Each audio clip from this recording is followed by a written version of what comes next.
Hello,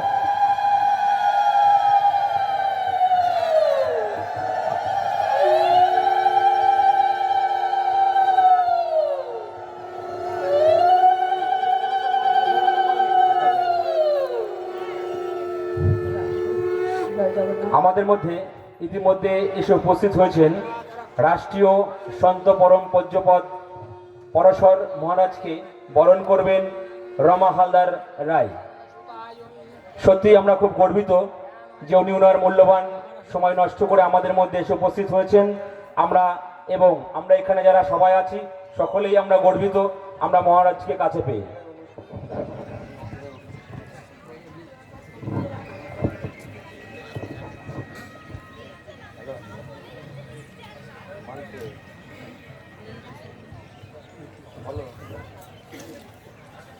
ওদের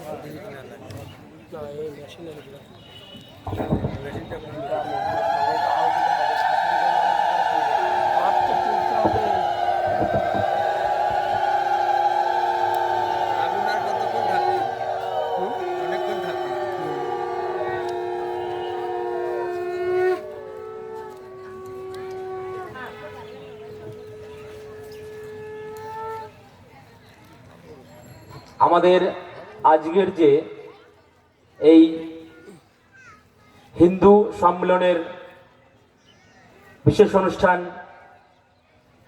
5000 কণ্ঠে গীতা পাঠ, আমরা বলেছিলাম যে সকলে একত্রিত হলে 5000 কেন, সেটা 5000-এর মাত্রা ছাড়িয়ে যেতে পারে। তো আমরা খুবই দুঃখিত আমাদের এলাকার যে সমস্ত মানুষ আমরা গত কয়েক দিনে ধরে প্রচার করেছিলাম, সকলকে অনুরোধ করেছিলাম যে আমাদের যে আজকের বিরাট হিন্দু সম্মেলন আয়োজন করেছি সকলে আসবেন। আমরা দেখতে পাচ্ছি সকলে আসছে, আমরা বারবার আরও প্রচার করছি আপনারা আজকের দিনটা অন্তত বাড়িতে কাজকর্ম ফেলে ভগবানের প্রতি আজকে নিজেকে একটু উৎসর্গ মনে করে দেওয়ার জন্য আমরা বারবার আপনাদের কাছে অনুরোধ করছি।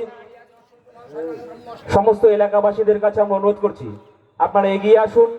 আজকের এই সম্মেলনে আমরা যে হিন্দু সম্মেলন এবং সনাতনী সম্মেলনের আয়োজন করেছি, এই সম্মেলনে অংশগ্রহণ করুন এবং আমাদের কার্যালয় থেকে গীতা সংগ্রহ করুন, গীতা নিয়ে নিজ নিজ আসনে বসুন।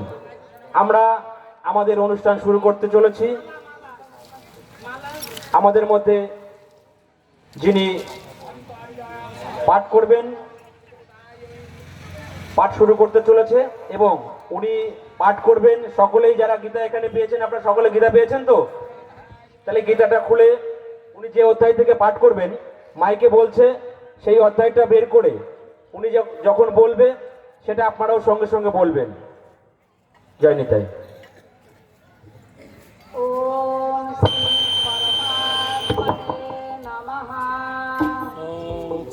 পরমাত্মনে নমঃ। গুরু প্রণাম করুন। অখণ্ড মণ্ডলাকারং ব্যক্তং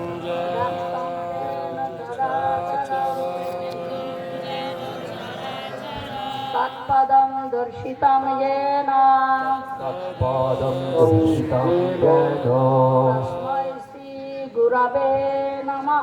তস্मै শ্রী গুরবে নমঃ।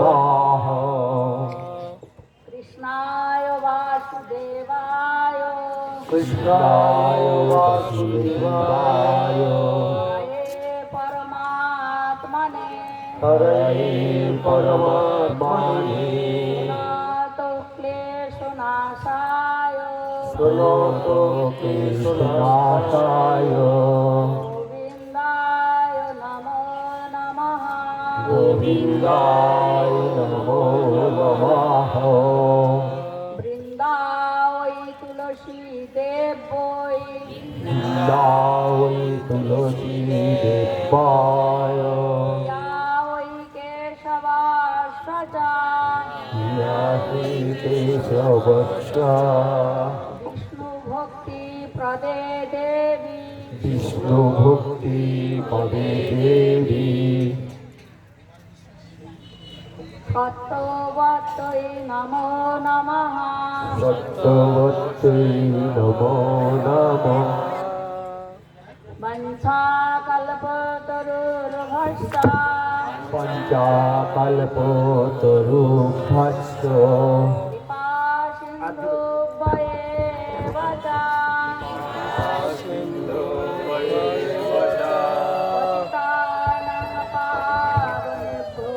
পতিতানাং পাবনেভ্যো পাবনেভ্যো বৈষ্ণবেভ্যো নমো নমঃ বৈষ্ণবেভ্যো নমো নমঃ বংশাকল্পতরুর্ভশ্চ পঞ্চাকল্পতরুভ্যশ্চ কৃপাসিন্ধুভ্যেব চ কৃপাসিন্ধুভ্যৈশ্চ পতিতানাং পাবনেভ্যো পতিতানাং পাবনেভ্যো বৈষ্ণবেভ্যো নমো নমঃ বৈষ্ণবেভ্যো নমো নমঃ রূপ সনাতন ভট্ট রঘুনাথ রূপ সনাতন ভট্ট রঘুনাথ অজিত গোপাল ভট্ট দাস রঘুনাথ শ্রীধীর গোপাল ভট্ট দাস রঘুনাথ এই ছয় গোসাইয়ের করি চরণ বন্দন এই ছয় গোসাইয়ের করি চরণ বন্দন যাহা হইতে বিঘ্ননাশ অভীষ্ট পুরাণ যাহা হইতে পুরাণ একসঙ্গে হরে কৃষ্ণ কৃষ্ণ কৃষ্ণ কৃষ্ণ কৃষ্ণ হরে হরে রাম রাম রাম হরে হরে কৃষ্ণ হরে কৃষ্ণ কৃষ্ণ কৃষ্ণ হরে হরে হরে রাম রাম রাম হরে হরে জয় গৌর সীতানাথ প্রেমানন্দে হরি হরি হরি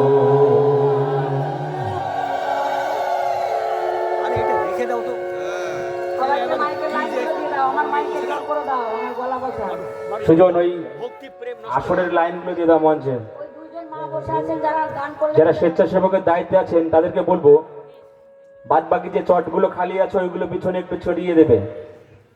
স্বেচ্ছাসেবকের দায়িত্বে যারা আছেন তাদেরকে অনুরোধ করব চটগুলো নিয়ে একটু টেনে বিছিয়ে দেবেন।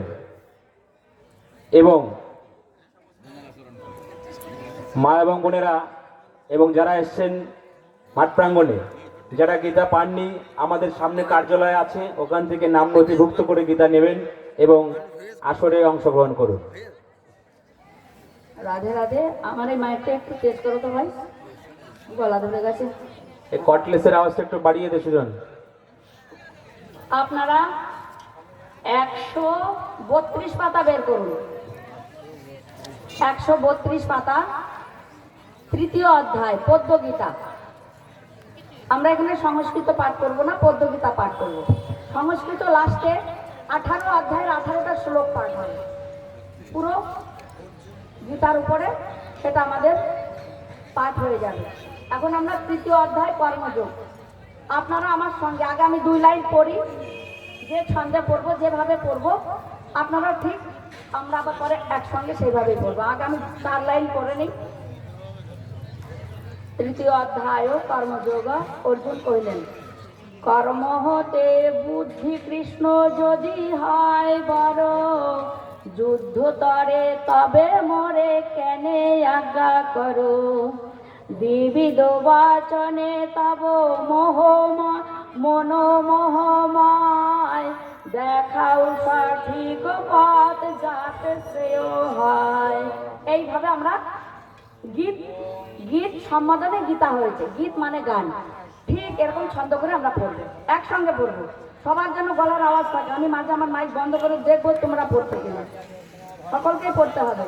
সব বাবারা যারা সবাই গীতা খুলুন, 132 পাতা। কর্মযোগ, সবাই একসঙ্গে বলুন, কর্মযোগ। কর্মযোগ অর্জুন কহিলেন, কর্ম হতে বুদ্ধি কৃষ্ণ যদি হয় বড়, যুদ্ধ করে তবে মোরে কেন আজ্ঞা করো, বিবিধ বাচনে তব মন হয়, দেখাও সঠিক পথ যাতে সেহ হয়। শ্রীকৃষ্ণ কহিলেন, বলেছি তোমায় পূর্বে নিষ্ঠা দুভাবে, জ্ঞানীদের জ্ঞান নিষ্ঠা, কর্ম কর্মীদের কর্ম না করিয়া কেহ নয়, কর্ম ত্যাগ করিলে সিদ্ধি নাহি পায়, কর্ম বিনা ক্ষণকাল থাকিতে না পারে, প্রকৃতি ভাবে জীবন শত কর্ম করে, ইন্দ্রিয় সংযত রাখিতে বিষয়, মূল সবে মিথ্যাচার পায়, ইন্দ্রিয় সংযত যার ফলান্তিকে নয়, সেই কর্ম যোগী পার্থ প্রশংসিত হয়। সর্বদা করিলে কর্ম নিষ্ক্রিয় হবে, কর্ম না করিলে দেহ কেবলে থাকিবে, বিষ্ণুপ্রীত কর্ম করো নতু বন্দন, আসক্তি দিয়া পার্থ কর্মে দাও মন, যজ্ঞ সহ প্রজাপতি ব্রহ্ম জ্ঞান সবে, সততা করিলে যজ্ঞ ইষ্ট লাভ হবে, যজ্ঞে কত দেবগণে তারা পুষ্টিবে, পরস্পর সংবর্ধনে ইষ্ট লাভ হবে, দেব দিলে দেবে ইষ্ট করে দান, দেয় না যে দেব সে চর সমান, যোগবলন খেয়ে লোকে পাপ হতে করে, নিজ তরে না দিতে পাপা করে, অন্ন হতে জন্ম দিয়ে অন্ন হয়, যজ্ঞ হতে জন্মে যজ্ঞ কর্ম হয়।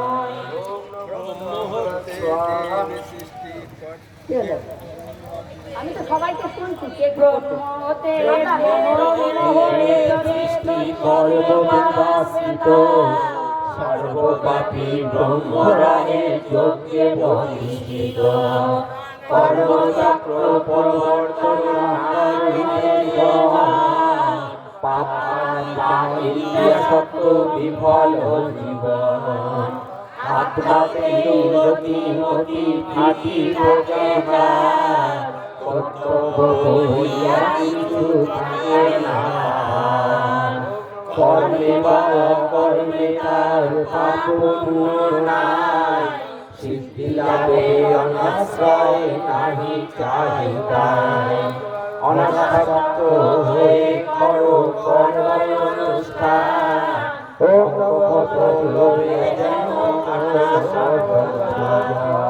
জনকারী সিদ্ধি লাভ করিল এই মতে সকর্তব্য তুমিও করিবে, শ্রেষ্ঠ জন করে যাহা করোনা, সেই অনুসারে সাধারণ জন, ত্রিভুবনে পার্থ মোর কোন নাই, পাপ নাই তবু কর্ম করি সর্বদাই, আমি না করিলে কর্ম জনগণ ভবে, অনুসরে মোরে পার্থ কর্ম না করিলে, উচ্ছন্ন জৈবে লোক হয়ে কর্মহীন, শঙ্কর কারণ হব প্রজার নাশ, ফল আসে যজ্ঞ লোক সদাকর্ম করে, ফল ত্যাগী জ্ঞানী করে লোক শিক্ষা করে, তত্ত্ব না বলিলে জ্ঞানী কর্ম আচরিবে ফলাসক্ত অজ্ঞানে কর্মে নিয়োজিবে প্রকৃতি গুণে হয় কর্ম সম্পাদন আমি করি এই কথা বলে অজ্ঞজন প্রকৃতি গুণে মুগ্ধ থাকে অঙ্গজন করিবে না বিচলিত তারে সুধিগণ সর্বকর্ম ফল বয়ে করিয়া অর্পণ নির্মম নির্দম্ভ শুদ্ধের কারণ মহোপদেশ সত্যাবান দোষহীন কর্ম করিয়া তারা মুক্ত চিরদিন দৃষ্টি বসে মোর বাক্য যে না শোনে অভিবেদী নষ্ট হইছিল প্রকৃতির দুঃখা জ্ঞানী জন চলে কি ফল আপন প্রকৃতি কর্ম করে সেই রূপ কর্ম পাঠ করে প্রাণীগণ প্রকৃতি অনুসারে চলে জীবগণে ইন্দ্রিয় নিগ্রহতাবে করিবে কেমনে বিষয় ভোগেতে শুধু ভোগ ইচ্ছা আসে ইহাতে বসে গেলে এরা মুক্তি নাশে ত্রুটিযুক্ত নিজ ধর্ম শ্রেষ্ঠ এ জগতে সধর্মে জনদেহ পর ধর্ম হতে অর্জুন বলিলেন কৃষ্ণ কেন পাপ করে তারে করাই পাপে ভব সংসারে শ্রীকৃষ্ণ কহিলেন পাপ দুই পুরাণাদি দুর্জয় রজগুণে জন্মে এরা মোক্ষে শত্রু হয়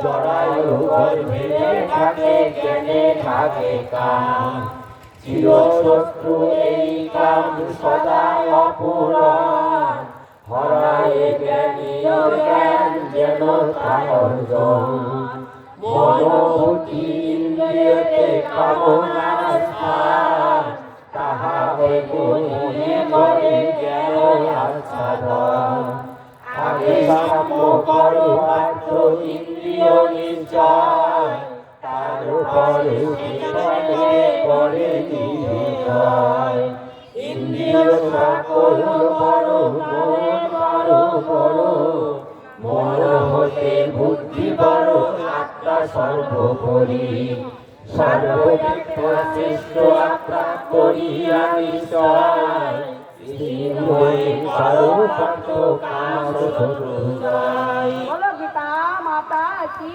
জয়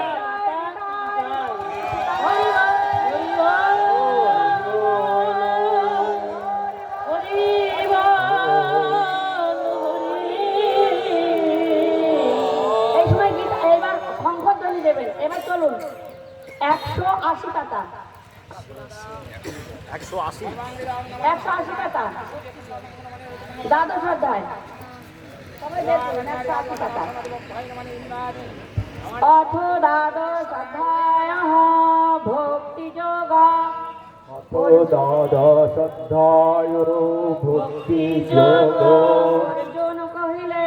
অর্জুন কহিলেন একসঙ্গে ভক্তিতে ভজে তোমার ভক্ত বন্ধুরে এই দুই মধ্যে কৃষ্ণ শ্রেষ্ঠ বলি কারে কৃষ্ণ কহিলেন আমাকে অর্পিত চিত্ত যোগযুক্ত যারা ভক্তিতে পূজয়ে মনে যোগী শ্রেষ্ঠ তারা অব্যয় পরম সর্বব্যাপী কুটস্থল চল তিনি সংজ্ঞাতীর্ণ হন সর্বভূত হিতে রত জিতেন্দ্রিয়বান তাহারে বুঝিয়া তারা আমাকে পান অপ্রাপ্তি উপাসনা বহু ক্লেশময়, তাহা ফল লভে নর দুঃখে অতিশয়।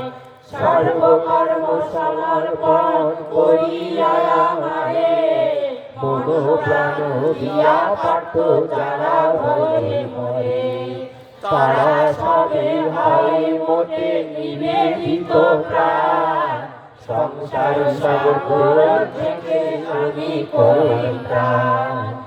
আমাকে স্থাপন করো তব বুদ্ধিমন, দেহান্তে পাইয়ে মরে সত্যে বচন। আমাকে স্থাপিয়ে মন যদি নাই পারো, অভ্যাসের বলে পার্থ সদা যত্ন করো।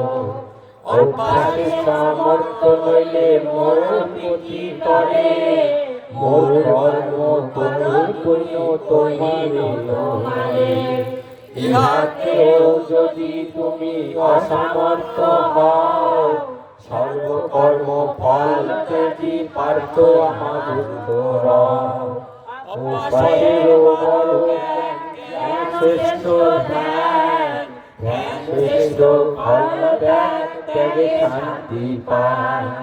সমরূপে সুখে দয়া মৈত্রী ক্ষমা দ্রুত, অহং মম বিদেশ রহিত।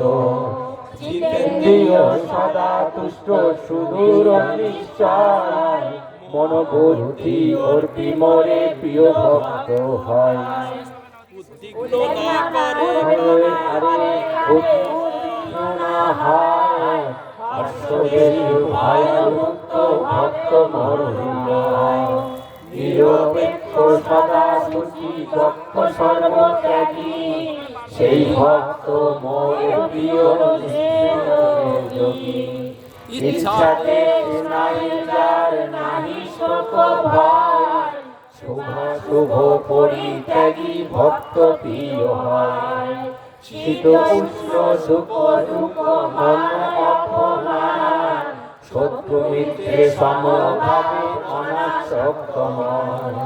স্তুতি নিন্দা সমজ্ঞান স্বল্পভাষী যিনি, অল্পেতে সন্তুষ্ট মৌনি পরিভক্ত তিনি। যাহারা করিয়ে হেন ধর্মমৃত পান, শ্রদ্ধাযুক্ত অতি প্রিয় সেই ভক্তগণ। ভক্তিযোগ নাম দ্বাদশ অধ্যায় সমাপ্ত।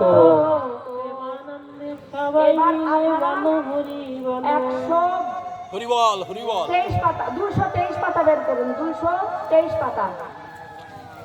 জয় জয় নিতাই গৌর সীতানাথ, হরি বল, হরি বল, হরি বল। 223 পাতা বের করুন।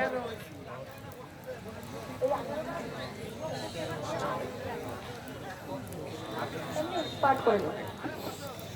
এবার আমি আগে আগে বলবো, আপনারা পরে পরে বলবেন। 223 পাতা, 18টা অধ্যায়ের 18টা শ্লোক আমরা স্পর্শ করব, অর্থাৎ 18টা অধ্যায় আমাদের পূর্ণ পাঠ হবে এই ভাবনা নিয়ে। ধর্মক্ষেত্রে কুরুক্ষেত্রে, ধর্মক্ষেত্রে কুরুক্ষেত্রে, সমবেতাযুজুৎসবঃ, সমবেতা যুজুৎসবঃ, পাণ্ডবাশ্চৈব, মামুকা পাণ্ডবশ্চৈব, কুর্বত সঞ্জয়, ভীম পর্বত সঞ্জয়। মন্যেবাধিকারস্তে, ধর্মক্ষেত্রে কুরুক্ষেত্রে, মা ফলেষু কদাচন, মা ফলেষু কদাচন, কর্মফল হেতুর্ভূ, কর্মফল হেতুর্ভূমা, মাতে সঙ্গস্ত কর্মণি, কর্মণ্যৈব হি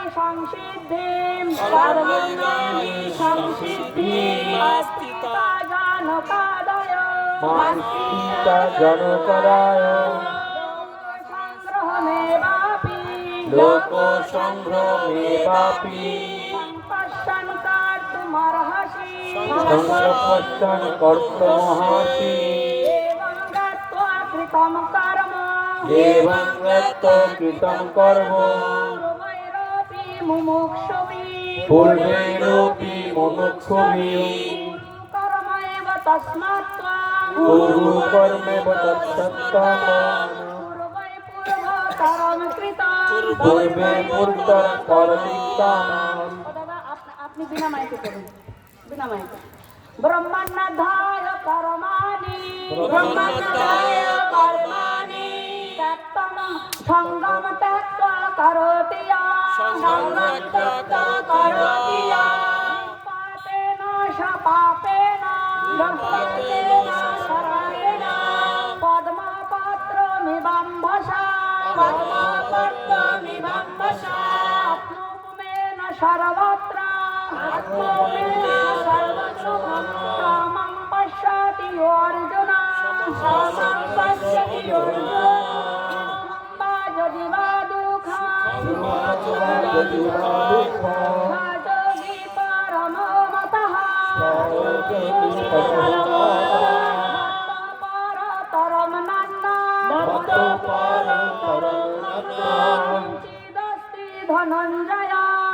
চিদস্তি ধনঞ্জয় সর্বমিদং প্রত্যং ময়ি সর্বমিদং প্রত্যং প্রেমণি গণাইব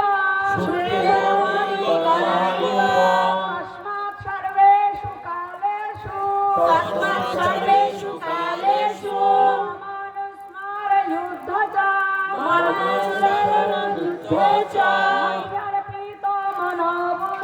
ময়্যর্পিত মনোবুদ্ধি মামেব শস্য সংশয়াম দক্ষেণ প্রকৃতি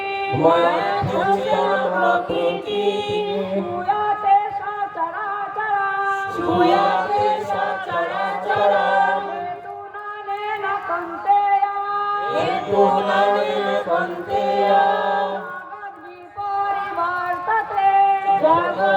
জগদ্বিপরিবর্ততে মহর্ষয় সপ্তপূর্বে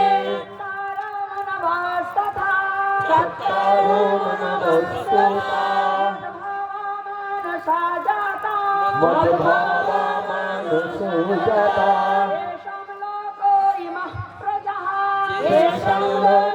ইমঃ প্রজাঃ দিবি সূর্য সহস্রশ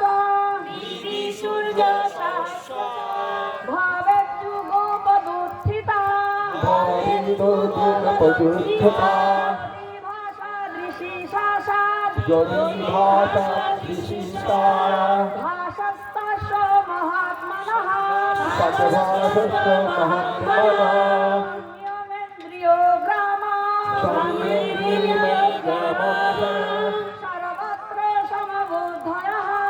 সর্বত্র সমবুদ্ধয়ঃ তে প্রাপ্নুবন্তি মামেব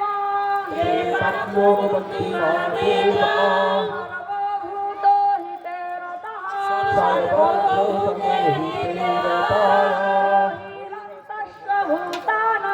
বহিরন্তস্য ভূতানাং আচারং চরমেব চ তত্তদ্বিজ্ঞেয়ং দুরস্থং চান্তিকে চ তৎ দুরস্থং চন্তিকে চ তৎ কর্মণ্য সুকৃতস্বাহু কর্মণ্য সুকৃতস্বাহু সাত্বিকং নির্মলং ফলং সাত্বিকমনির্মলং ফলং রাজসস্তু ফলং দুঃখং রাজসস্তু ফলং দুঃখং জ্ঞানং তমসো ফলং অজ্ঞানং তমসো ফলং শরীরং যদবাপ্নোতি শরীরং যদপ্রাপ্নোতি যচ্চাপুত্রামতিশ্বর যত্রাপুত্রামতিশ্বরঃ হিতৈতানি সংযাতি বিহিতৈতানি সংযাতি বায়ুর্গন্ধানি বাসায়াৎ বায়ুর্গন্ধনিবাসায়াৎ দৈবী সম্পদ বিমোক্ষায়াৎ দৈবী সম্পদ বিমোক্ষায়াৎ নিবন্ধায়া সুরীমতা নিবন্ধায়া সুরীমতা সম্পদম দৈবীম মাসুত সম্পদং দৈবীম অভিজাত শ্রী পাণ্ডব অভিজাতসি পাণ্ডব ভাবে সাধু ভাবে চ সভাবে সাধুভাবে চ আদিত্যে তৎপ্রযুজ্যতে সাদিতে প্রযুজ্যতে শাস্তে কর্মণি তথা প্রশস্তে কর্মণি তথা শব্দ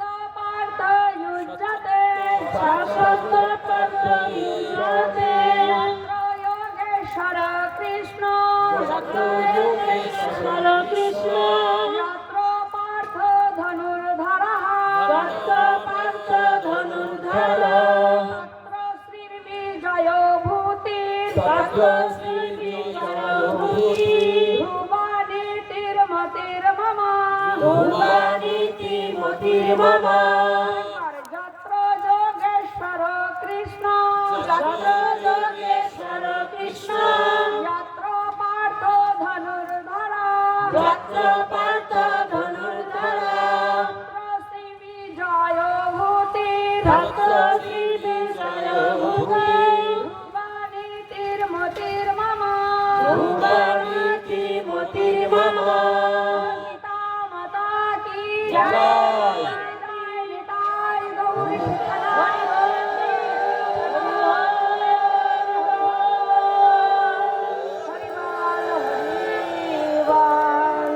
হরি হরি এবার 218 পাতা 218 পাতা বের করে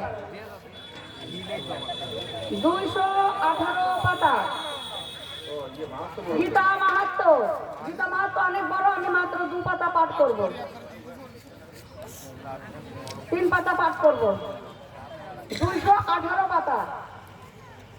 গীতা মোর ব্রহ্মবিদ্যা নাহি গো সংশয়, গীতা মোর ব্রহ্মবিদ্যা নাহি গো সংশয় বাক্যাতীতা সনাতনী মাত্রা রূপা হয়, বাক্যাতীতা সনাতনী মাত্র রূপা হয় গীতা নামা বলি বলি শোনো ধনঞ্জয়, গীতা নামা বলি বলো শোনো ধনঞ্জয় সঙ্গে করতে হবে, একসঙ্গে।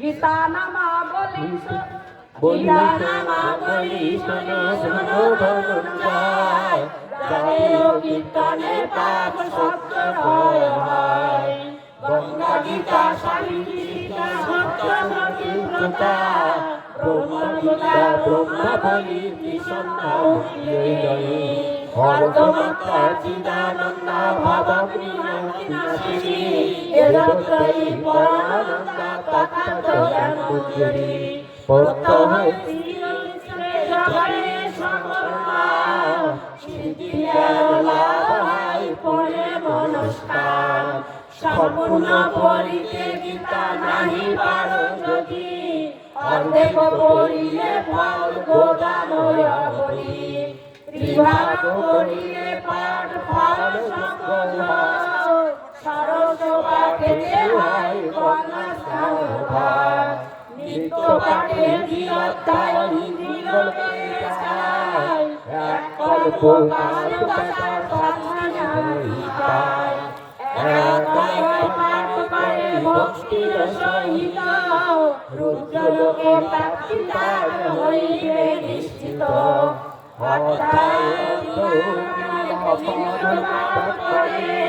ভুঞ্জিতে রবিলোক সকমতন্তরে দশ শত পাঁচ চার শ্লোক দুয়ে পাঠ করি প্রতিদিন পাই চঞ্চল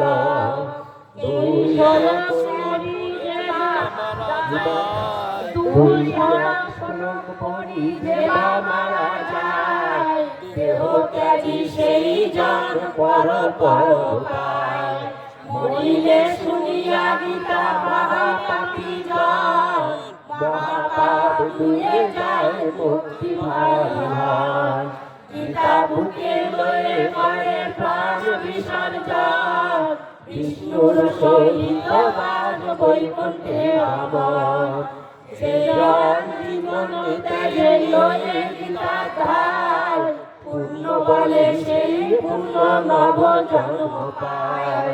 বলিতে বলিতে গীতা যে জন্মায়, পরলোকে কিন্তু তার শুভ গতি হয়। গীতা পাঠ করি যে কর্ম আরম্ভন, সুসম্পন্ন হয় কাজ নির্দোষ ভাষণ। মৃত্যু সাথে গীতা পাঠ করে যেই জন, সন্তুষ্ট হইয়া গীতা করে সর্বে গ্রহণ। গীতা পাঠে পরিতুষ্ট হয়ে পুত্রগণ, আশীর্বাদ করি পুত্রের পিতৃলোকে যান। এরূপ উচ্চ সমন্বিত গীতা করে দান, সেই হয় বাবার বাসনা পুরাণ। স্বর্ণযুক্ত গীতা মন্ত্র বিপ্রজনে দিলে, দাতার কখনো আরো জন্ম নাইলে। একশত গীতা গ্রন্থ করিলে প্রদান, পুনর্জন্ম নাহি তার ব্রহ্মলোকে যান। গীতা গ্রন্থ প্রদানে এই শুভ ফল, বিষ্ণুর সহিত বাস সপ্তকল্পকাল।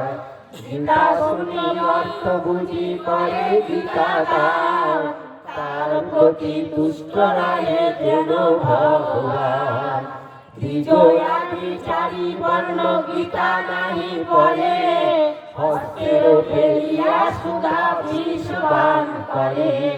দুঃখার্ত ব্যক্তি যদি লড়ে গীতা জ্ঞান, গীতামৃত পানে তিনি ভক্তি শুভ পান।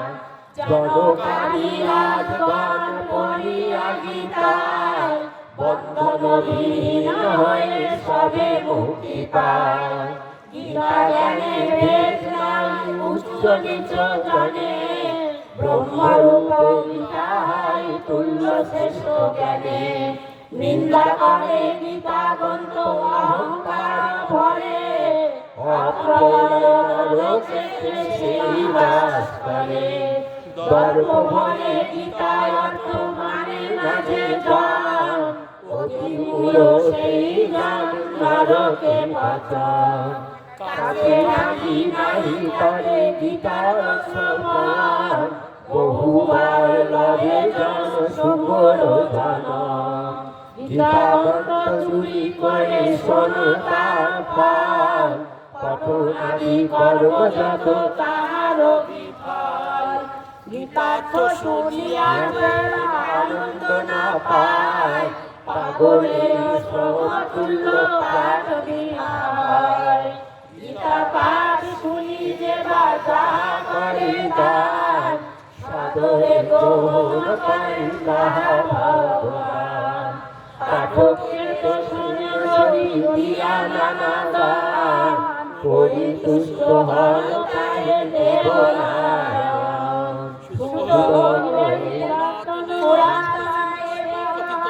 শ্রীকৃষ্ণ কথিত গীতার করিলে ফল লাভ সুনিশ্চিত। গীতা পড়ি নাহি করে মাহাত্ম পাঠন, গীতা গীতা পাঠ তার বিফল যতন। গীতা পড়ি যেই জন মাহাত্ম পাঠায়, শ্রদ্ধার সহিত শুনে পড়া গতি হয়। ব্যাখ্যা সহ গীতা শুনি মাহাত্ম শুনিলে, সর্বসুখ হয়ে যায় সেই পুণ্য ফলে। ইতি শ্রীকৃষ্ণার অনুমস্তু। জয় জয় নিতাই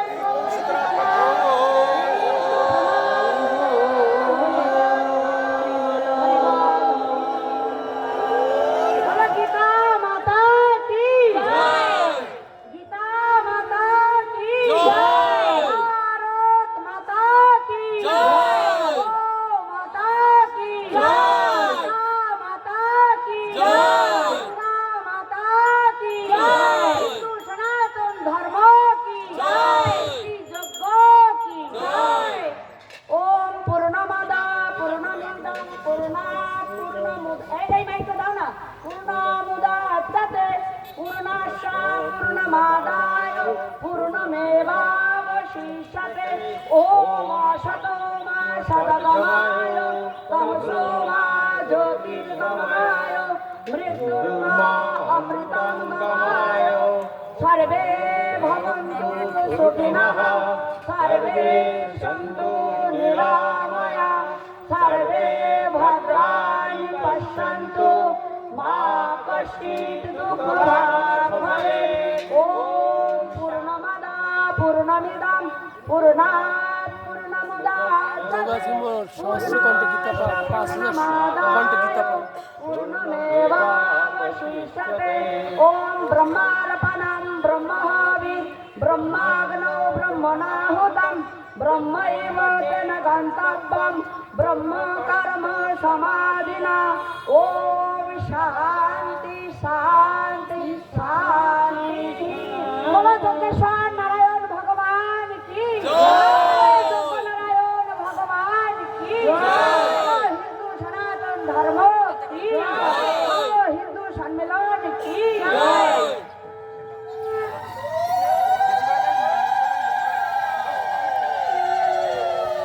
আমাদের মধ্যে উপস্থিত মাননীয় শ্রী শতাব্দী অধিকারী মহাশয়কে আমরা মঞ্চে বরণ করে নেব।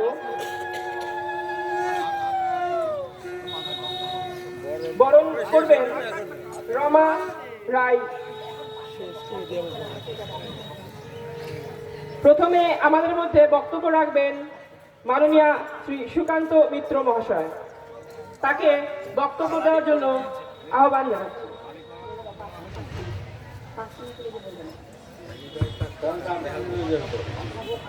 ওম সচ্চিদানন্দ রূপায় নমস্তু পরমাত্মনে।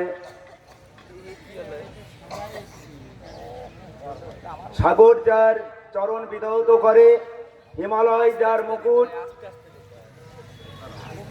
ব্রহ্মর্ষি রাজর্ষি রত্ন দিয়ে যার ভান্ডার পরিপূর্ণ, সেই ভারত মাতাকে জানাই শতকোটি প্রণাম। সমাজকে যারা যুগে যুগে পথ দেখিয়েছেন, মঞ্চে আসীন সাধু সন্তু এবং মঞ্চের বাইরে যারা আছেন সাধু সন্তু, তাদেরকে জানাই দণ্ডবত প্রণাম। আজকের এই আয়োজনে যারা অক্লান্ত পরিশ্রম করেছেন, সেই আয়োজক কমিটিকে আমি প্রণাম জানাই।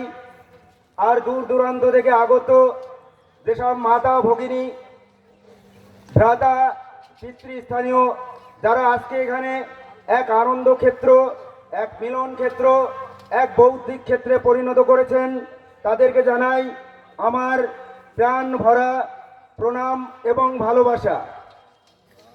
আপনারা সকলেই জানেন, গত এই জানুয়ারি মাসে প্রায় ৮০,০০০ হিন্দু সম্মেলনের যে আয়োজন করা হয়েছিল দোগাছি পঞ্চায়েতের জালালকালীর খেলার মাঠে, দোগাছি মোড় খেলার মাঠে, তারই আয়োজন। আপনারা সকলেই জানেন, এই ঘোরতর দুর্দিনে ভারতীয় সমাজে, হিন্দু সমাজের ঐক্যের ভীষণ প্রয়োজন। কারণ মানুষ তার ক্রমবর্ধমান জড়বাদের প্রভাব, তারা নিজেদের সংস্কৃতি এবং ধর্মকে ভুলতে বসেছে। তাই রাষ্ট্রীয় স্বয়ংসেবক সংঘর যে অখিল ভারতীয় যে যোজনা ছিল, যে সারা ভারতবর্ষে ৮০,০০০ হিন্দু সম্মেলন করা হবে, হিন্দু সমাজের কাছে আমরা বিশেষ বার্তা দিতে চাই। আমরা কোন পথে চলব, আমাদের পরবর্তী পর্যায়ে কি হবে। আমরা দেখেছি অতীতকালে প্রশান্ত মহাসাগর থেকে আটলান্টিক মহাসাগর পর্যন্ত এক হাতে তরবারি আর এক হাতে কোরআন নিয়ে যারা আধিপত্য বিস্তার করেছে। সুতরাং আমরা সেই তারই শিকার। সুতরাং আমাদের যে সময় এসেছে, ঐক্যবদ্ধ এবং সংঘবদ্ধ হওয়া প্রয়োজন এসেছে। তো আমি একটু সৃষ্টির স্রষ্টা সম্পর্কে একটু জানাতে চাই। রাষ্ট্রীয় স্বয়ংসেবক সংঘের স্রষ্টা কেশব বলিরাম হেডগেয়ারজি, উনি জন্মজাত ধার্মিক ছিলেন। 1925 সালে নাগপুরে উনি রাষ্ট্রীয় স্বয়ংসেবক সংঘের প্রতিষ্ঠা করেন। আর এই বছর 100 বছর অতিক্রম করেছে রাষ্ট্রীয় স্বয়ংসেবক সংঘ। রাষ্ট্রীয় স্বয়ংসেবক সংঘের মূল উদ্দেশ্য হলো ব্যক্তি নির্মাণ করা এবং সেটা সম্পূর্ণ হিন্দুত্বের উপর ভিত্তি করে। আমরা সকলেই জানি রাষ্ট্রীয় স্বয়ংসেবক সংঘ সম্পর্কে সারা পৃথিবীর এখনও প্রায় 90% নিউজ পেপার এবং ইলেকট্রনিক মিডিয়া তার ভুলভাল প্রচার করে এসছে এবং স্বাধীনতার পরবর্তী সময় থেকে উপেক্ষা, অবজ্ঞা এবং বিরোধের পরে আজকে সমাজের মানুষ রাষ্ট্রীয় স্বয়ংসেবক সংঘকে গ্রহণ করেছে। আপনারা লক্ষ্য করলে বুঝতে পারবেন স্বাধীনতার সেই উত্তাল টালমাটাল সময়ে রাষ্ট্রীয় স্বয়ংসেবক সংঘের প্রতিষ্ঠা হয়। ডক্টর কেশব বলিরাম হেডগেওয়ারজি, ওনার সুস্পষ্ট মত ছিল ভারতবর্ষ স্বাধীনতার জন্য হিন্দু সমাজের ঐক্যবদ্ধ হওয়া প্রয়োজন এবং স্বাধীনতা পরবর্তী সময়ে ভারতবর্ষের হিন্দু সমাজকে ঐক্যবদ্ধ হয়ে কাজ করতে হবে।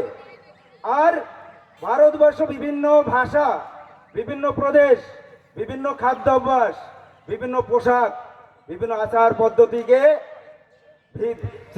বিভেদ রূপে চিহ্নিত করে ভারতবর্ষকে যে বিভক্ত করেছিল ভারতবর্ষের হিন্দু সমাজকে, তাই জন্য হিন্দুত্বের উপর ভিত্তি করে রাষ্ট্রীয় স্বয়ংসেবক সংঘের প্রতিষ্ঠা।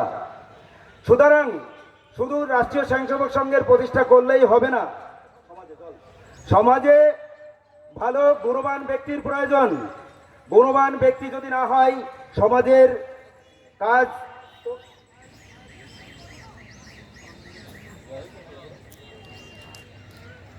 কাজ থেমে যাবে।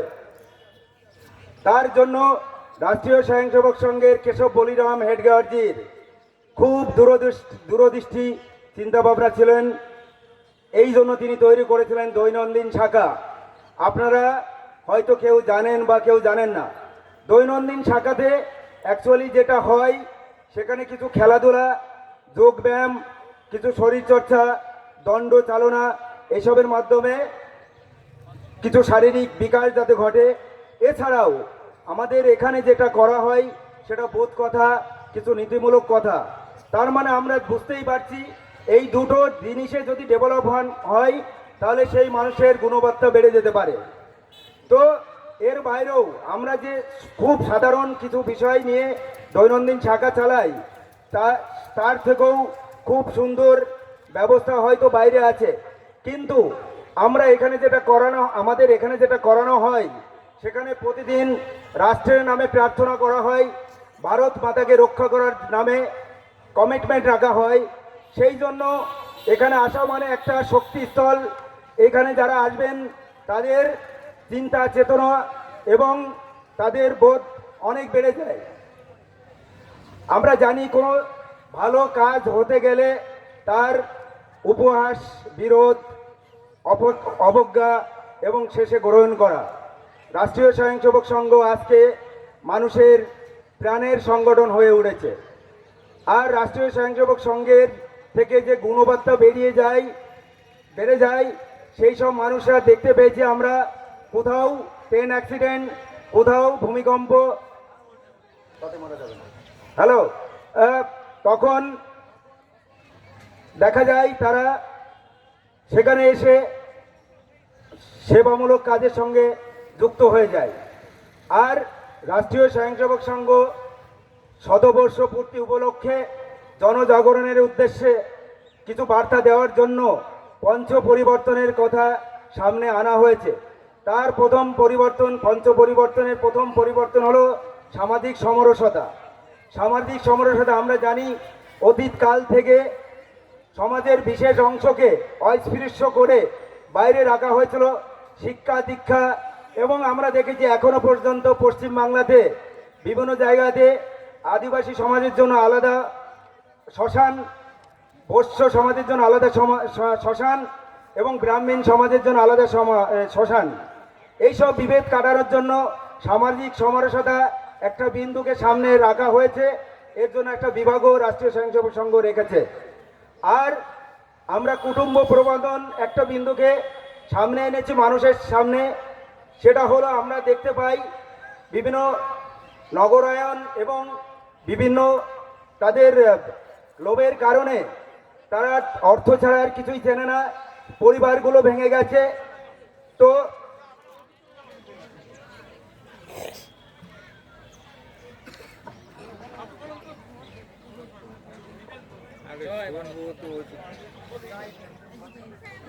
আমি একটু সংক্ষেপে ছেড়ে দিতে বাধ্য হচ্ছি। হ্যাঁ, সংক্ষেপে ছেড়ে 1 মিনিট ডিস্টার্ব করলাম। আমাদের সুকান্তদা বলছেন এই টিকাটা একটু পরে দিন, মানে কথা শুনতে পাবে না, তাহলে ওইদিকে মন থাকবে। মনটা ওইদিকে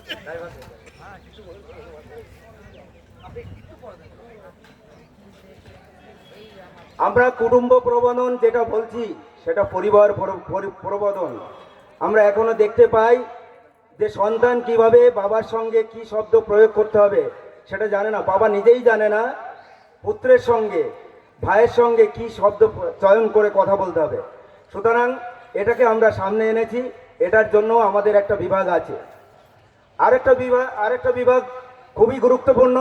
সারা পৃথিবীতে একটাই দেশ আছে, স্বামীজি চিকাগো সম্মেলনেও বলেছিলেন যে ভারত মাতা জন্মভূমি বলে সম্বোধন একমাত্র ভারতবর্ষেই করা হয়।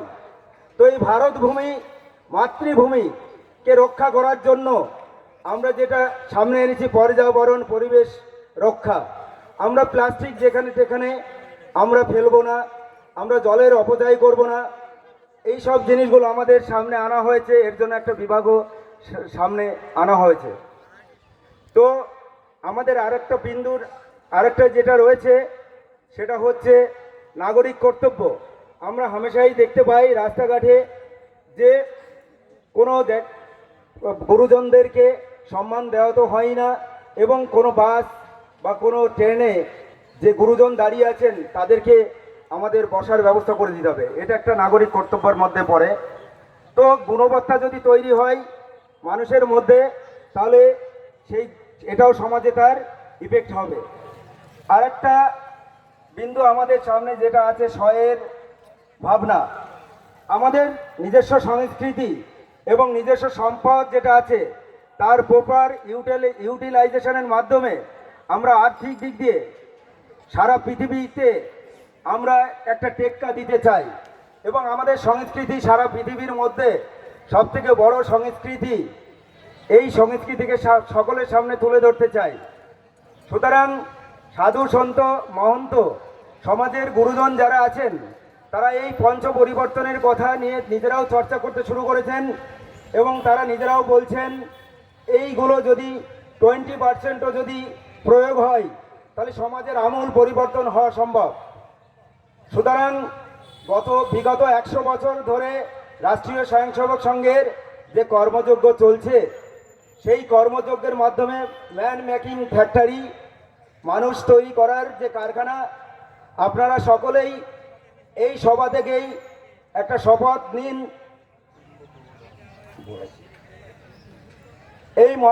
এই সভা থেকেই আপনারা একটা শপথ নিন আগামী দিনে রাষ্ট্রীয় স্বয়ংসেবক সংঘ এবং আমাদের মঠ মন্দির যেখানে আছে সাধু সন্ত তাদের সঙ্গে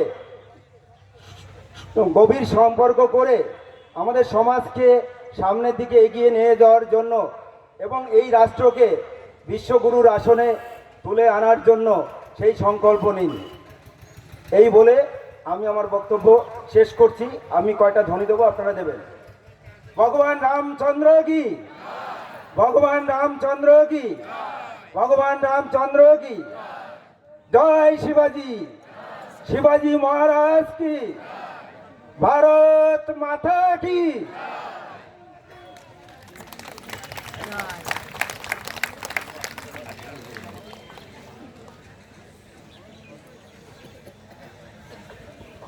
খুব সুন্দর ভাবে বোঝালেন আমাদের শ্রদ্ধেয় দাদা সুকান্ত। এবারে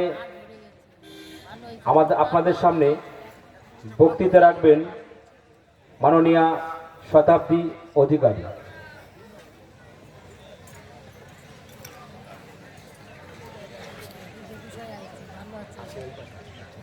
নমস্কার। প্রথমে আমার সকল যারা এখানে উপস্থিত আছেন তথা মঞ্চে উপস্থিত সাধু সন্ত বৃন্দ এবং সমস্ত ভক্তজনরা এখানে যারা উপস্থিত আছেন, সকলকে আমার অভিনন্দন, শুভেচ্ছা ও স্থানভেদে আমার নতমস্তক প্রণাম। এখানে সময় খুবই অল্পের মধ্যে দিয়ে অতিবাহিত। ভালো কথা শুনতে গেলে খুব তাড়াতাড়ি সময় চলে যায়, আজও তাই হচ্ছে। তো দাদাদের কাছে আমি জিজ্ঞাসা করে নেবো, আমার সময় কতটা দাদা, কতটা সময় আমি পাবো আপনাদের কাছে? আচ্ছা, আমার সময় 10 মিনিট। আমি এই আয়োজক, এখানকার হিন্দু ঐক্য মঞ্চ দের আয়োজককে তথা এই সমিতির সভাপতি সঙ্গে যারা সহযোগিতা করেছেন সকলকে আমার আন্তরিক শুভেচ্ছা, এত সুন্দর একটা সনাতনী সভা আমাদের সামনে উপস্থিত করার জন্য। আমার সামনে বহু মা বসে আছেন, তাদের জন্য আমার একটা কথাই আজ মনে আসছে, ইয়া দেবী সর্বভূতেষু শান্তি রূপেণু সংস্থিতা, নমস্তস্যৈ নমস্তস্যৈ নমস্তস্যৈ নমঃ নমঃ। এর বাইরে আপনাদের জন্য আমার আলাদা কিছু বক্তব্য বেরোলো না। আমাকে রাষ্ট্রীয় স্বয়ংসেবক সংঘ মাতৃশক্তি আয়ানের প্রমুখের দায়িত্ব দিয়েছেন, কি না আপনাদের সামনে তুলে ধরতে হবে আজকের নারী তথা আমাদের ইতিহাস অতীতের নারীদের কথা আপনাদের সামনে আমাকে তুলে ধরতে হবে। আমরা যখন আজ হিন্দু সম্মেলনে উপস্থিত, তখন কি আমরা হিন্দু বলতে কি সেটা আজ আমরা ভুলে যাচ্ছি। খুব ছোট গণ্ডির মধ্যে আমরা হিন্দুত্বকে বেঁধে ফেলছি। হিন্দু অর্থে ভৌগোলিক পরিচয় যাই হোক না কেন, দর্শন বলে হিন্দু হিংসা বিদ্বেষ দূরীকরণ, এর ব্যাপকতা গোটা বিশ্বকে নিয়ে। কারণ আমাদের সকল মাতৃশক্তিত্বের মাধ্যমে এই বার্তা আমি আজ এখানে বলতে চাই যে আমরা বসুন্ধব কুটুম্বকমে বিশ্বাসী, অর্থাৎ গোটা পৃথিবী আমাদের কুটুম্ব, আমাদের আত্মীয়, আমাদের শ্রদ্ধা ভালোবাসার সম্পদ। কাউকে ভালোবাসা মানে তার উদ্ধত, তার অপমানজনক আচরণকে কোনো মায়েরা, কোনো ইতিহাস, কোনো চরিত্র কোনোদিন ক্ষমা করেনি। আজ আমরা যখন এই পরিস্থিতির মধ্যে, আধুনিকতার মধ্যে দিয়ে অতিবাহিত হচ্ছি, তখন আমরা কি করে ভুলে যাই আমাদের ইতিহাসকে, আমাদের পূর্বজরা যা বলে গেছেন, তাদের সংস্কারকে, তাদের সংস্কৃতিকে, তাদের শিক্ষাকে। কিন্তু আজ আমরা ভুলতে বসেছি। সেই স্মরণের দিনেই আজ আমি এখানে উপস্থিত হয়েছি। কারণ বিবেকানন্দ, যিনি গোটা পৃথিবীকে আমাদের হিন্দু ধর্ম সম্পর্কে প্রচারে নেমে জানিয়ে গেছেন, প্রচার করে গেছেন, তিনি আমাদের মাতৃশক্তিকে দেখতে চেয়েছেন সিংহী হিসাবে। তিনি সবসময় বলে গেছেন, 100টা সিংহী তৈরি করে দাও, কোনো সমাজ, কোনো দেশ, কোনো ক্ষমতা, কোনো অপশক্তির ক্ষমতা নেই সেই উন্নততর দেশকে সেখান থেকে আটকানো। সেই সিংহী আমরা। আমাদের আত্মবিশ্বাস আজ আমরা হারিয়ে ফেলছি। কারণ কি? কারণ আমাদের ইতিহাসকে ভুলিয়ে ফেলা হচ্ছে। আমরা যুগ যুগান্তর যদি পিছিয়ে যাই, আমাদের ঐতিহাসিক যে বীরাঙ্গনারা আছেন তাদেরকে যদি আমরা স্মরণ করি আজকে এখান থেকে, তাহলে আজ আমরা সেই বৈদিক যুগ থেকে আমাদের শুরু করতে হয়। আমার ডান দিকে যে দাদারা আছেন সেখান থেকে খুব আওয়াজ আসছে, আমি একটু অনুরোধ করব যদি একটু আওয়াজটা কম হয়, কারণ একটু মাথাটা ঝালিয়ে ঝালিয়ে বলতে হচ্ছে, তাই না? কারণ ইতিহাসের পিছনের দিকে আমরা চলে যাচ্ছি। ঋগ বৈদিক যুগে আমরা দেখতে পাই গার্গী, মৈত্রী, অপলা। আমাদের মধ্যে একটা ভুল ধারণা আছে, ঋগ বৈদিক যুগে বুঝি সবাই শুধুই পূজা অর্চনা, ধর্ম কর্ম এইসব নিয়ে থাকতো। যদিও ধর্ম কথাটাকে আজকে আমরা খুব ছোট করে ফেলেছি। ধর্ম অর্থে ওই শুধু পূজা লোকাচার নয়, কিন্তু ধর্ম অর্থে আপনার কর্মই আপনার ধর্ম, আপনার সত্যতাই আপনার ধর্ম, আপনার প্রতিবাদই আপনার ধর্ম।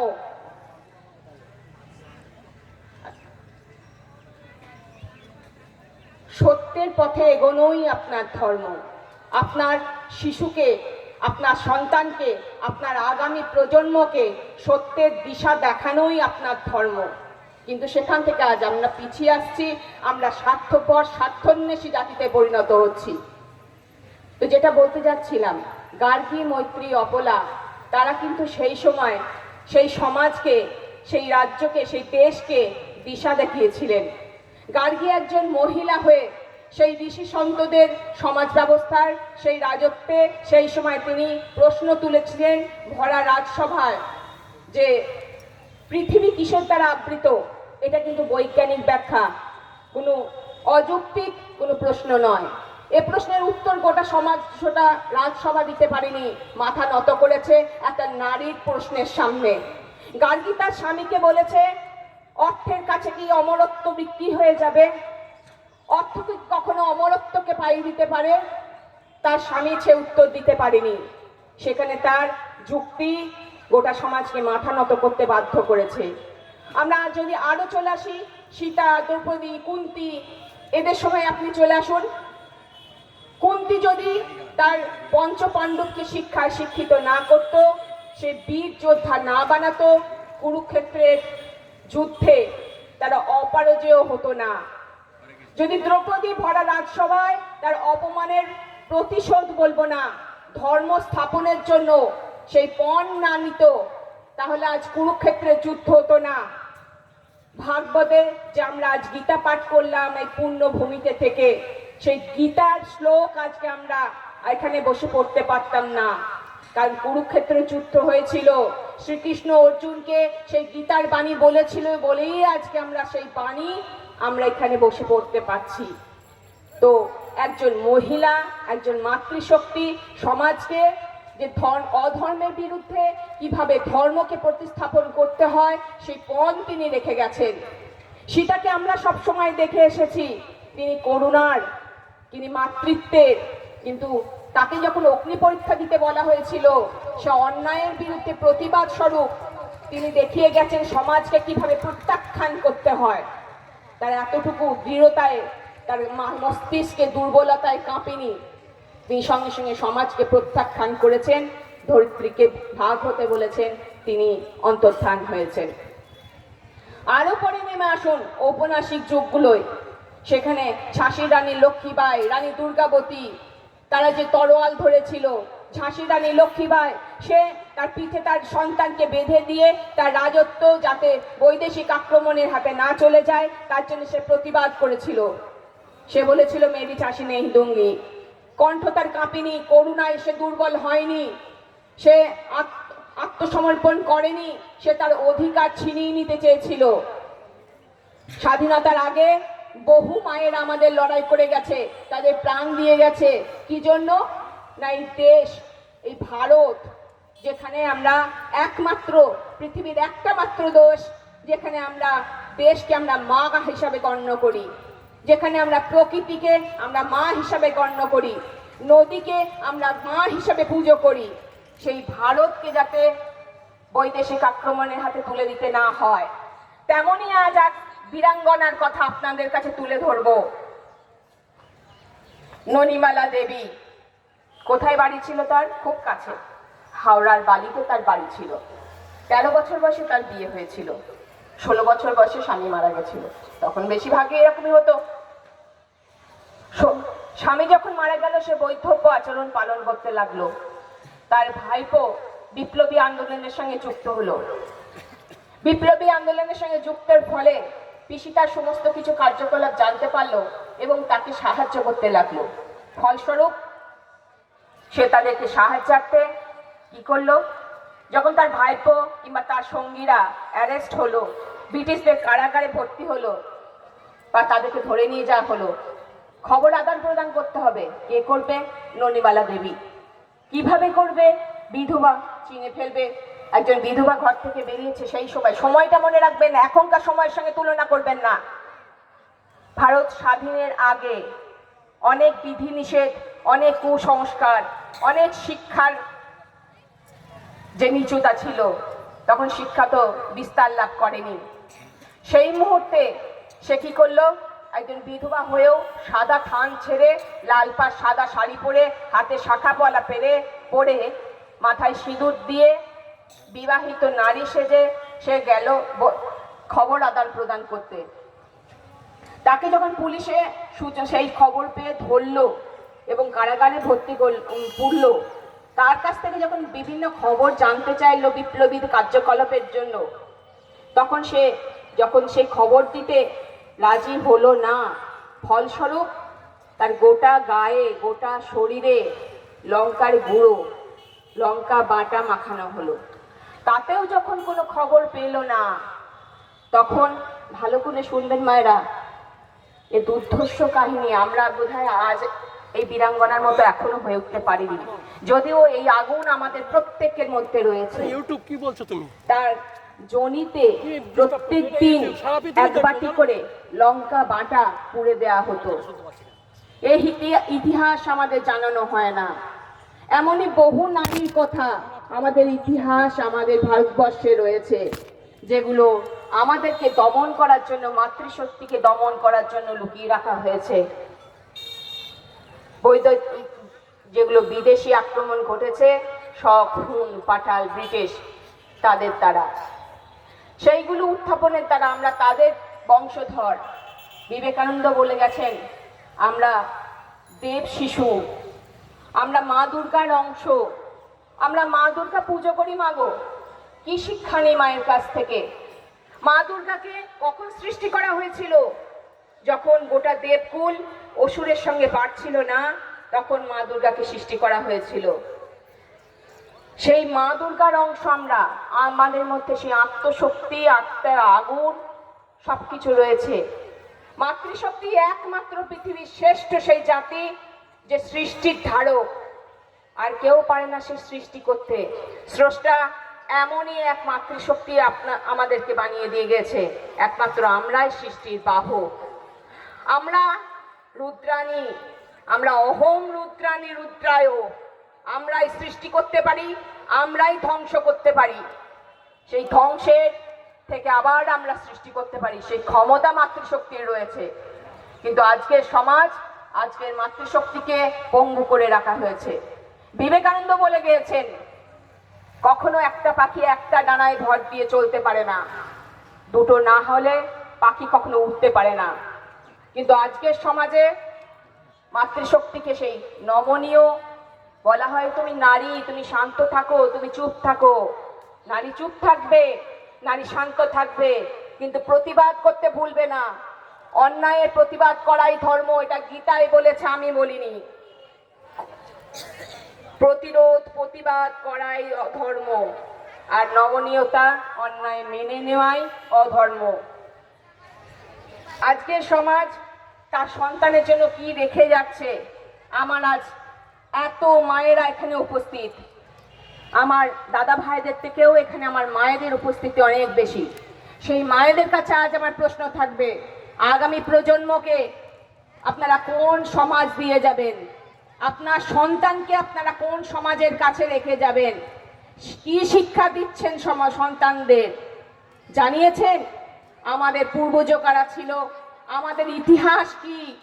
আপনি তো আপনার সন্তানের মাথাটা একটা সাদা কাগজ করে রেখে দিয়ে যাচ্ছেন। খুব সহজেই অপশক্তি সেই সাদা কাগজে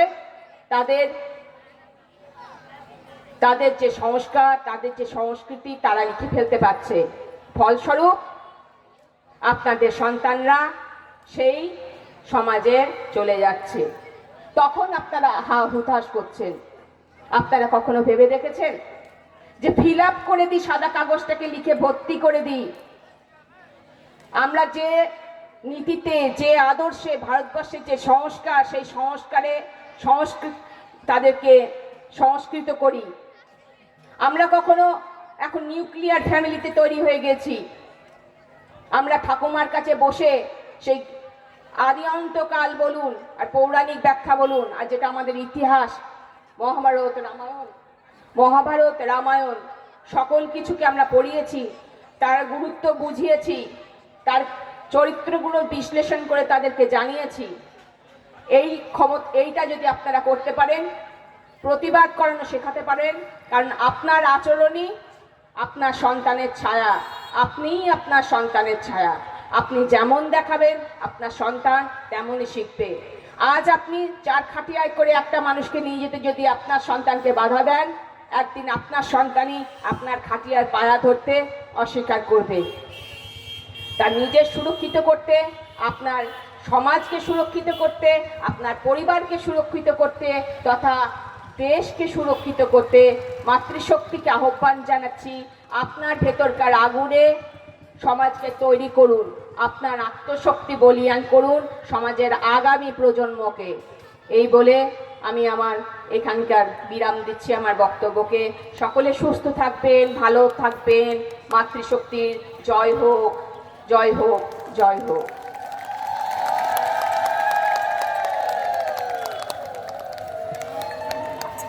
ধন্যবাদ জানাই আমাদের দিদিভাইকে। খুব সুন্দরভাবে আমাদের যে হিন্দু সমাজের মাতৃত্ব শক্তি সেটা আপনাদের সামনে খুব সুন্দরভাবে বোঝালেন। আমি আশা করছি আমাদের মায়েরা সকলেই বুঝতে পেরেছেন, তাই মাতৃশক্তি সব থেকে বড় শক্তি, এটা আপনারা শুনলেন ওনার মুখ থেকে, খুব সুন্দরভাবে উনি বুঝিয়ে দিলেন। এবারে আপনাদের সামনে ধর্মালোচনা করবেন সম্মানীয় প্রভুপদ পার্থ গোস্বামী মহাশয়। রাস্তার উপরে যে সমস্ত বাইকগুলো রেখেছেন দাদা ভাইদের অনুরোধ করব, আমাদের মঞ্চের পেছনে অনেক জায়গা আছে, গাড়িগুলোকে মঞ্চের পেছনে দিয়ে দেবেন, কারণ রাস্তায় যানবাহন চলাচল করছে, যে কোনো মুহূর্তে বিঘ্ন ঘটতে পারে।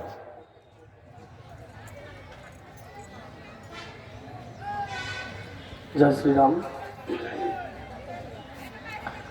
বলো ভারত মাতা কি জয়। যতজন আমরা আছি আমি প্রত্যেকের আওয়াজ পাচ্ছি না। ভারত মাতা কি জয়। আরেকটু জোরে যেন কৃষ্ণনগর থেকে শোনা যাবে, হবে এরকম জোরে। বলো ভারত মাতা কি জয়। আমাদের দিদিভাই খুব সুন্দর বললেন, তার আগে সুকান্ত দা খুব ভালো বলেছেন। আমি বলতে পারি না, আমি ভাগবত পাঠ করি।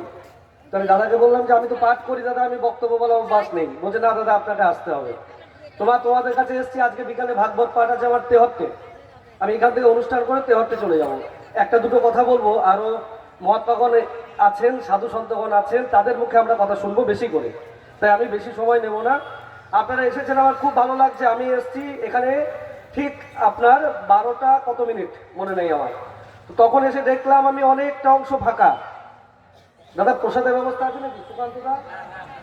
আচ্ছা, প্রসাদের ব্যবস্থা আছে। তো আমি 12:30 নাগাদ দেখলাম অনেকক্ষণ ফাঁকা। এখন বাজে 2টো বাজে, তো এখন দেখছি চারিদিকটা ভর্তি হয়ে আছে।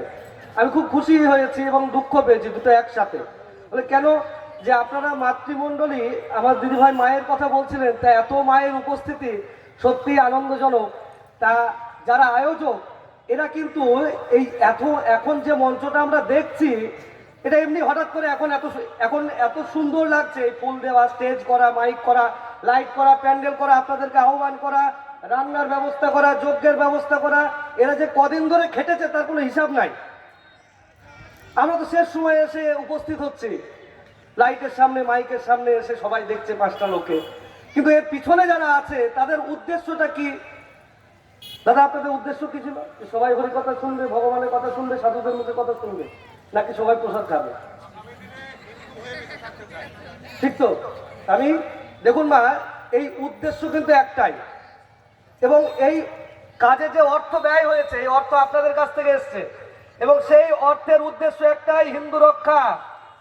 কিন্তু আমরা হিন্দুরা যদি এই খাওয়ার মধ্যে এর মধ্যে সীমাবদ্ধ থাকি, ওই জ্ঞানগর্ভ আলোচনা করার আমি জানি না প্রথম কথা, তাহলে কি করে আমাদের ধর্ম এগোবে?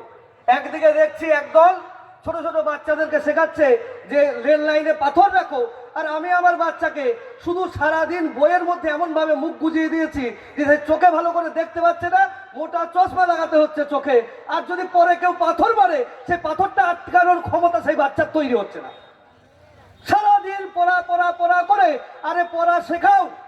আমাদের মহাপ্রভু বলে গেছেন এক হাতে শাস্ত্র আর এক হাতে শস্ত্র রাখতে হবে। শুধু শাস্ত্র দিয়ে যুদ্ধ জয় হবে না, তার জন্য একদিকে শস্ত্র রাখতে হবে। এই মায়েরা আপনারা এসছেন, আমি আপনাদের সন্তানের মতো, আমার বাড়িতে আপনার মতো মা আছে, আমি বেশিরভাগ দিন বাড়ি থাকি না, আমার মায়ের কোনো দুঃখ নাই। তা আপনারা নিজেরা গীতা কতজন পড়েন প্রতিদিন বলুন, হাত তুলুন। হাত নেই। আমার এই দিদি বলবেন, সেও ওই দিদি একবার, দিদি একবার ওঠো তো, ওঠো একবার ওঠো। এই দিদি 4 লক্ষ গীতা পশ্চিমবঙ্গে নিয়ে এসছেন বিনামূল্যে মানুষকে দেওয়ার জন্য, কিন্তু সেইটা ঘরে রাখার জন্য নয়, সেটা পড়ার জন্য দিয়েছেন। ভগবান কৃষ্ণ গীতা বলেছেন, আমাদের দিদি খুব সুন্দর বলছিলেন একটু আগে, যে গীতা বলেছিলেন বলে আমরা শুনতে পাচ্ছি। দূর দেরি, কি করে শুনবেন আপনি গীতা? যদি সারাদিন পাথর মারা হয়, এখানে যদি বোম মারা হয়, আপনি গীতা শুনতে পারবেন? পারবেন না। যাতে বোম না আসে, যাতে পাথর না আসে, সেই জন্য নিজের ছেলেকে, নিজের সন্তানকে যদি তৈরি করতে না পারেন, তাহলে গীতার বাণী শুনতে পারবেন না এই ভারতবর্ষের মাটিতে। আমি কদিন আগে মুর্শিদাবাদে পাঠে গেছিলাম, বাজরা বলে একটা গ্রাম। সেই গ্রামের এক প্রান্ত উত্তর দক্ষিণ বাজরায় আমার পাঠ হচ্ছে, উত্তর বাজরায় রামকানাই মন্দির। আমি বললাম রামকানাই মন্দিরে পুজো করতে যাব। তারা বললেন পুজো করতে যেতে পারেন, আপনি কীর্তন নিয়ে যেতে পারবেন না, মাঝখানে কয়েকজন সংখ্যালঘু আছেন, এই কয়েকজনের জন্য উত্তর পাড়ার কীর্তন দক্ষিণ পাড়ায় যেতে পারবে না, দক্ষিণ পাড়ার কীর্তন উত্তর পাড়ায় আসতে পারবে না। এটা কোন ভারতবর্ষ? কীর্তন আরেক পাড়ায় যেতে পারবে না। আমরা সেই ভারতবর্ষে বাস করবো না সব জায়গায় ছড়িয়ে দেবো?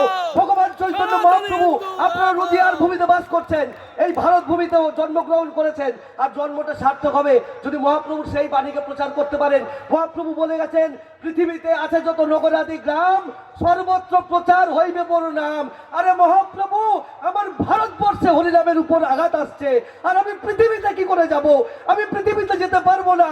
আগে ভারতবর্ষে যদি প্রত্যেকটা গ্রামে গ্রামে, প্রত্যেকটা কোনায় কোনায়, প্রত্যেকটা বাড়িতে বাড়িতে যদি হরিনামের বন্যা বয়ে না দিতে পারি, তাহলে কি করে পৃথিবীতে যাবে মা?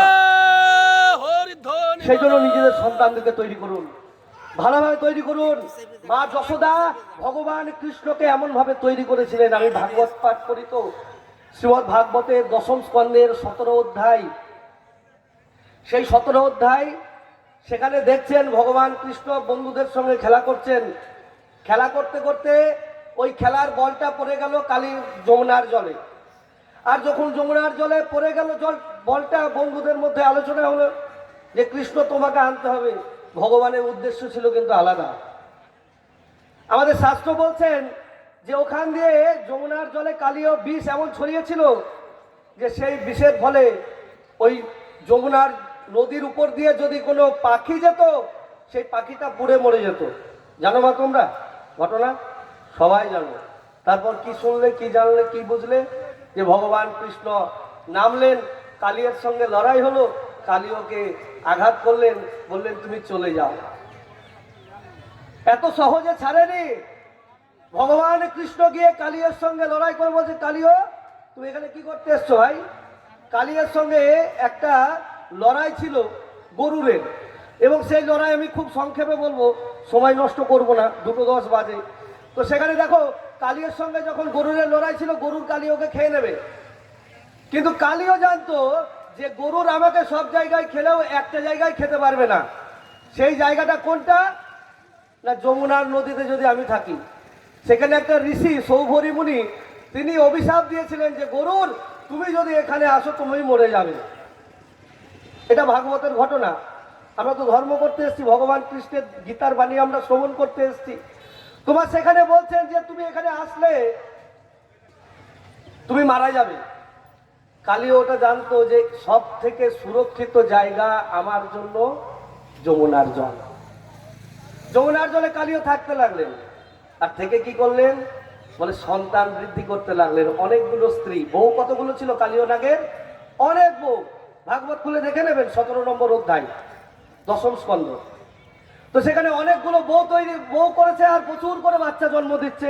এবার প্রত্যেক বাচ্চার বিষ আছে, বিষে বিষে বিষে যমুনার জলটাকে কলুষিত করে দিয়েছেন।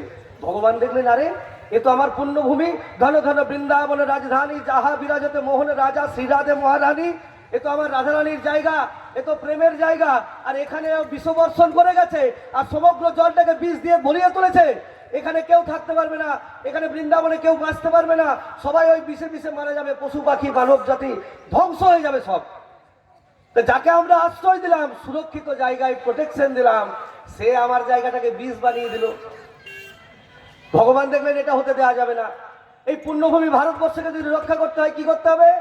বলে কালিওকে আগে মারো। মারলেন, কালিও ক্ষমা চাইলেন, নাগপত্নীগণ ক্ষমা চাইছেন, হাত মারা করার পর ফুল মেরে দিতে যাচ্ছেন, একবার শেষ।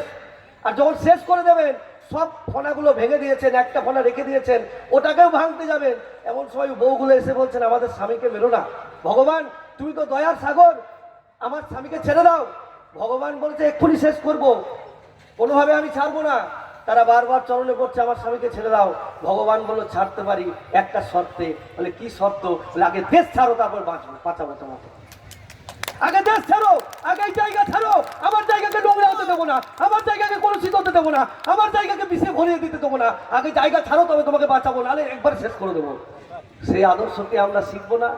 যাদেরকে আমরা সুরক্ষা দিলাম, যাদেরকে আমরা ভারতবর্ষে থাকতে দিলাম, তারা ভাবলো এটা আমাদের বাপের সম্পত্তি, আর বাপের সম্পত্তি ভাবে সমস্ত আমার জায়গাগুলোকে দখল করে নিল। বহু বহু বিবি তৈরি করলো, বহু বহু বাচ্চা তৈরি করলো, আর সব জেহাদির বাচ্চাগুলো আমাদের সমাজকে কলুষিত করেছে, মিশে মিশে ভরিয়ে দিয়েছে, চারিদিক দখল করে দিয়েছে। আর দখল করে আমাদেরকে বলছে তোমরা দেশ ছাড়ো। আরে দেশ কাদের? দেশ আমাদের। এই ভারতবর্ষ যাদের, ভারতবর্ষে তারা বাস করবে, আর যারা ভারতবর্ষে থেকে ভারতবর্ষকে মা বলে ডাকতে পারবে না, এই ভারতবর্ষে তাদের কোনো স্থান নাই। ভগবান বললেন আগে আঘাত করো, আগে মারো, তারপর দেশ ছাড়া করো, আর দেশ ছাড়ার পরে তারপরে শান্তির বাণী নিয়ে এসো। ভগবান গেছিলেন যারে দুর্যোধন তুমি শান্ত হও, তুমি স্থির হও, 5টা গ্রাম ছেড়ে দাও। মা বলো তো মা, কৌরবরা দিয়েছিলেন? ভগবান সন্ধির প্রস্তাব অনেক করেছেন, কোন সন্ধির প্রস্তাবে কোনো কাজ হয়নি। আর যখন কোনো কাজ হয়নি, অর্জুনকে বললো অর্জুন তুমি আমাকে স্মরণ করে আর যুদ্ধ করো, তবে গিয়ে শান্তি আসবে। তাই শান্তি শান্তি বললে শান্তি আসবে না, আগে যুদ্ধ করো তারপর শান্তি আসবে। আর ওই যুদ্ধটা খিচুড়ির ভিতরে লুকিয়ে নাই মা গো। তোমরা নিজেরা গীতা পাঠ করো, নিজেদের সন্তানকে গীতা শেখাও। আগামী বছর যদি এখানে যোগ্য হয়, আমি যেন দেখি এইখানে যুবক ছেলে, তোমরা মায়েরা যতগুলো আছো, তোমাদের ছেলেগুলো যেন এতগুলো থাকে এখানে। আমার মতো মা, তোমাদের মতো মা আমার বাড়িতে আছে, তোমরা যদি আমার মা হও, তাহলে তোমাদের ছেলেরা আমাদের মতো। তা নিজেদের ছেলেকে কি শিখিয়েছো মা যে ধর্ম কথা শুনতে হয়, গীতা পাঠ করতে হয়? শিখিয়েছো? কে শিখিয়েছো? হাত তোলো দেখি। একজন শিখিয়েছো, বাকি শেখাওনি। কারণ তোমরা নিজেরাই গীতা পাঠ করো না, সন্তানদের কি করে শেখাবে? তোমরা ভাবছো 2টোর সময় যাবো, খিচুড়িটা হবে, খাবো, বাড়ি আসবো। তাহলে কি করে সন্তান শিখবে যে ধর্মকে আমাকে রক্ষা করতে হবে? আরে আমি বাড়িতে ঘুমাই, মা আমার জন্য খিচুড়ি নিয়ে আসবে, আমি খাবো, আর বাবার মোবাইল নেই। তো মোবাইল পরে তো সব নষ্ট হয়ে যাবে। এদিকে মোবাইল এসে ব্যস্ত, ওদিকে বাড়িতে আগুন জ্বলবে। সন্তান রক্ষা পাবে?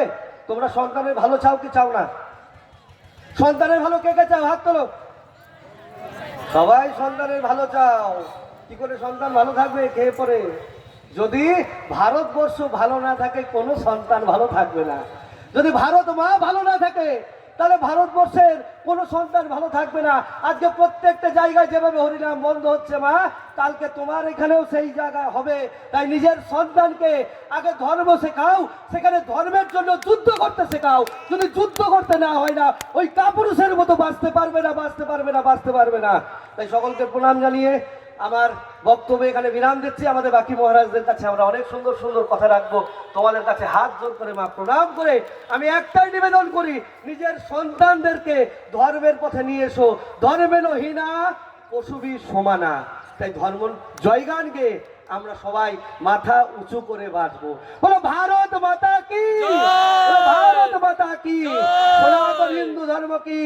সবাই একসাথে বলো, আমি গর্বের সঙ্গে বলি, আমি হিন্দু, আমি হিন্দু, আমি হিন্দু, আমি হিন্দুর জন্য লড়াই করব, আমি হিন্দুর জন্য লড়াই করব, আমি হিন্দুর জন্য আমার সন্তানকে সুশিক্ষিত করব, আমি হিন্দুত্বের জন্য আমার সন্তানকে সুশিক্ষিত করব। জয় শ্রীরাম, জয় শ্রীরাম, জয় জয় শ্রীরাম। সকলকে প্রণাম।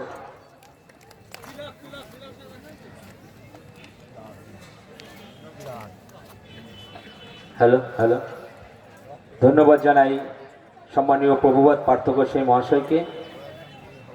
উনি ওনার ধর্মের কথা আমাদের সামনে শোনালেন। ভগবান শ্রীকৃষ্ণের বাণী। এবারে আপনাদের সামনে ধর্মীয় কথা আলোচনা করবেন শ্রদ্ধেয় প্রভুপদ শ্রুতিশেখর গোস্বামী মহাশয়।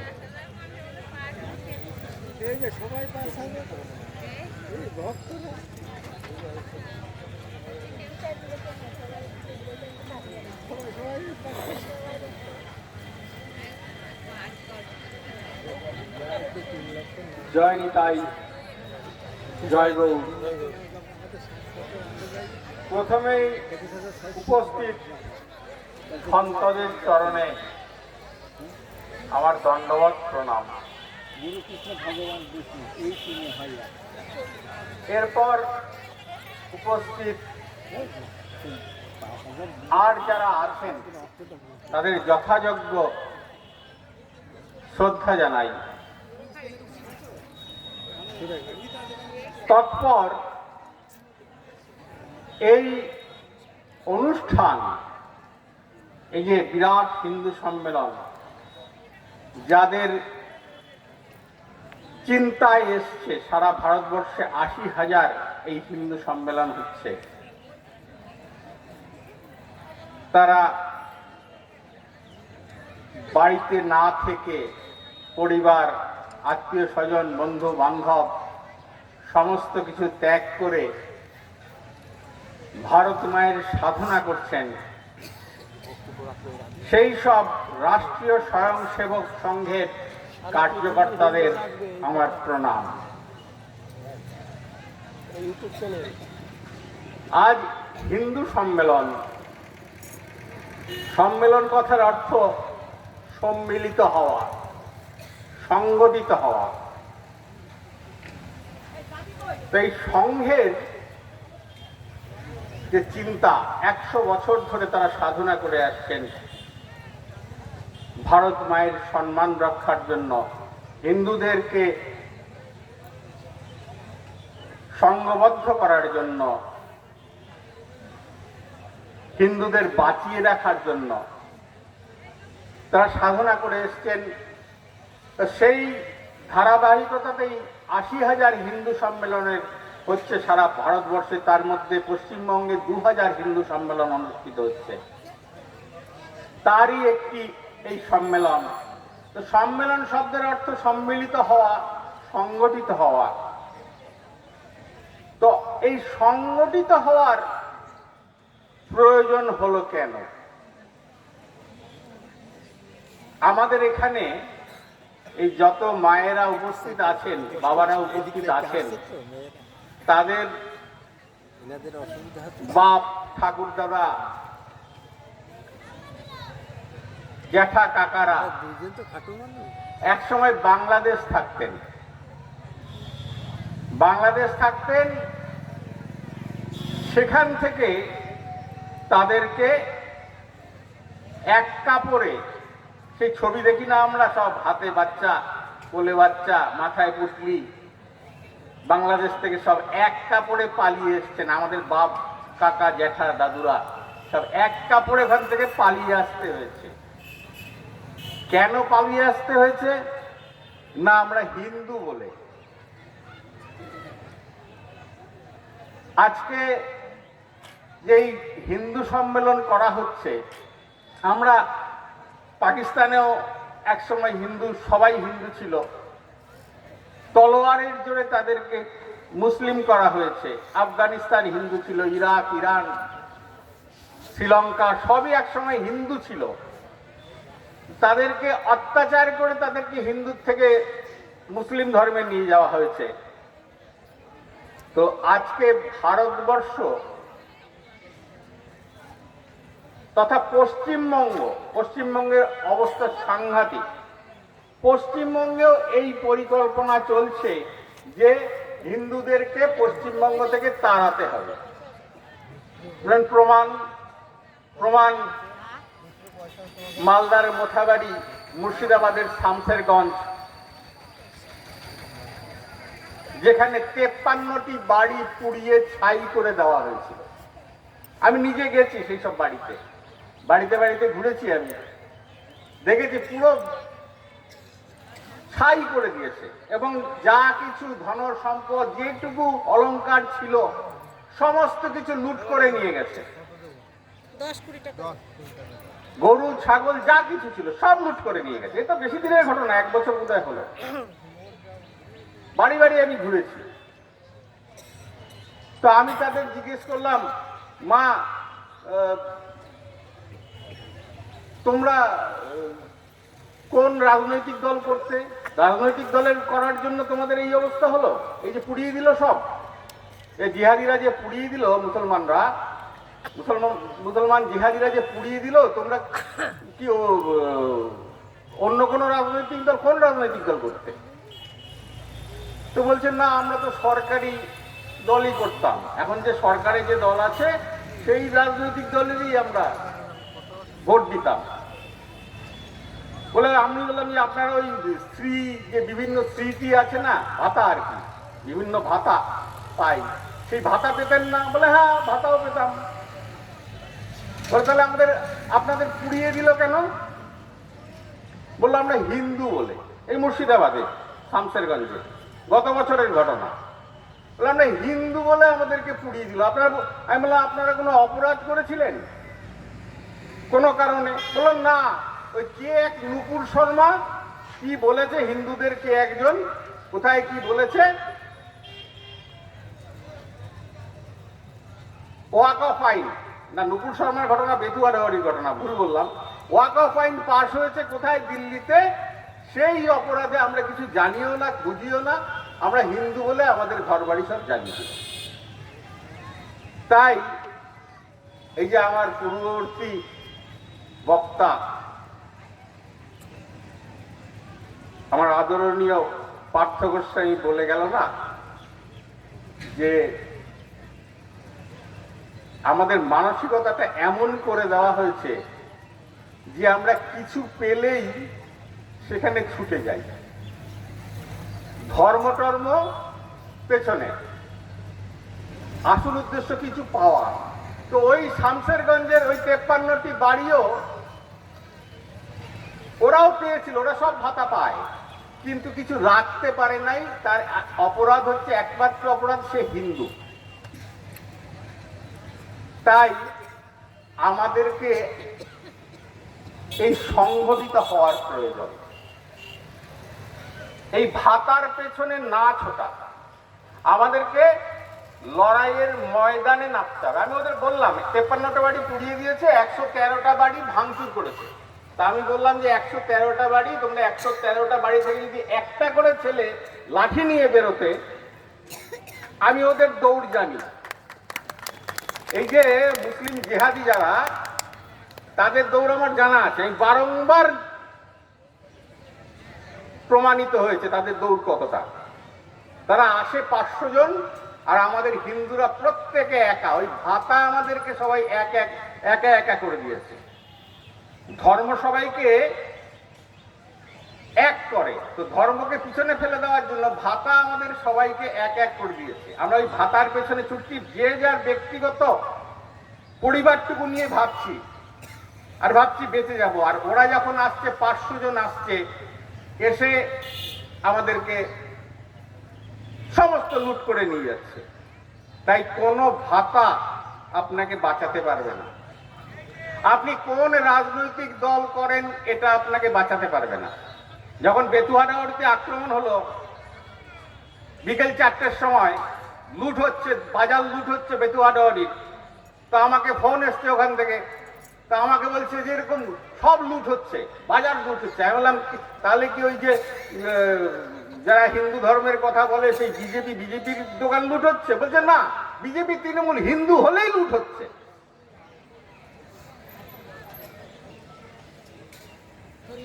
তো এই হচ্ছে অবস্থা। আপনি কোন রাজনৈতিক দল করেন এটি দেখার বিষয় নয়, তাদের দেখার বিষয় কিন্তু আপনি হিন্দু কিনা।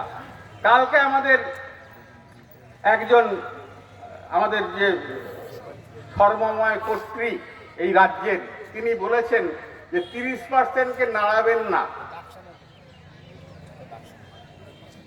তাহলে কিন্তু কি কথাটা, এই কাজে 30% খোঁচাবেন না, কি জন্য কথাটা?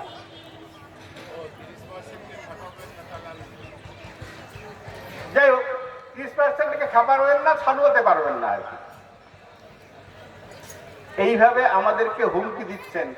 তো এই পরশুদিন সরস্বতী মূর্তি ভাঙা হচ্ছে আমাদের এই বেতুয়াডাউরিতে। বেতুয়াডাউরিতে সরস্বতী মূর্তি ভাঙা হয়েছে, প্যান্ডেল ভাঙা হয়েছে। আপনারা জানেন মুর্শিদাবাদে বাবরি মসজিদ তৈরি হচ্ছে। তো এইগুলিকে সাধারণভাবে দেখবেন না, এটা একটা সম্পূর্ণ পরিকল্পনা চলছে আমাদেরকে, এই হিন্দুদেরকে পশ্চিমবঙ্গ থেকে উচ্ছেদ করার জন্য। আর এটা যাতে মানুষে বুঝতে না পারে তার জন্য ওই অমুক জায়গায় জলপাইগুড়িতে একটা মন্দির করে দিলাম, ওই কলকাতায় একটা মন্দির করে দিলাম, এরকম বিভিন্ন জায়গায় কিছু মন্দির টন্দির করে যাতে তার ভোটটা নিয়ে আসলে ওই জিহাদিদের সাহায্য করে আমাদের পশ্চিমবঙ্গ হিন্দু শূন্য করার একটা পরিকল্পনা চলছে। আমাদের এই নদিয়া হচ্ছে আমাদের শ্রীমন মহাপ্রভুর লীলাভূমি। আমাদের বৈষ্ণবীয় শাস্ত্রে বলা হয়েছে তৃণাদপি শুনিচন তররিব সহিষ্ণু না। আমাদের বৈষ্ণবেরা তৃণের থেকেও, মানে ঘাস যেমন মারিয়ে চলে গেলে কিছু বলে না, সেরকম হবে না। গাছ যেমন তার ডাল কেটে ফেললে কিছু বলে না, আমাদের বৈষ্ণবেরা সেরকম হবে না। এটা কিন্তু আমাদের আরেকজন বৈষ্ণবের ক্ষেত্রে। কিন্তু যখন ওই বামনপুকুরের কাজী আমাদের কীর্তনের খোল ভেঙে দিল, আমাদের কীর্তন বন্ধ করে দিল, তখন কিন্তু আমাদের শ্রীমান মহাপ্রভু সংকীর্তন নিয়ে লক্ষ লক্ষ মানুষ নিয়ে গিয়ে কাজীর বাড়ি আক্রমণ করেছিলেন এবং বলেছিলেন, কাজী বেটা কোথা, ধরিয়ান কাটি ফেল মাথা। এবং তার চারি ভিতে অর্থাৎ বাড়িতে আগুন দেওয়ার কথা বলেছিলেন।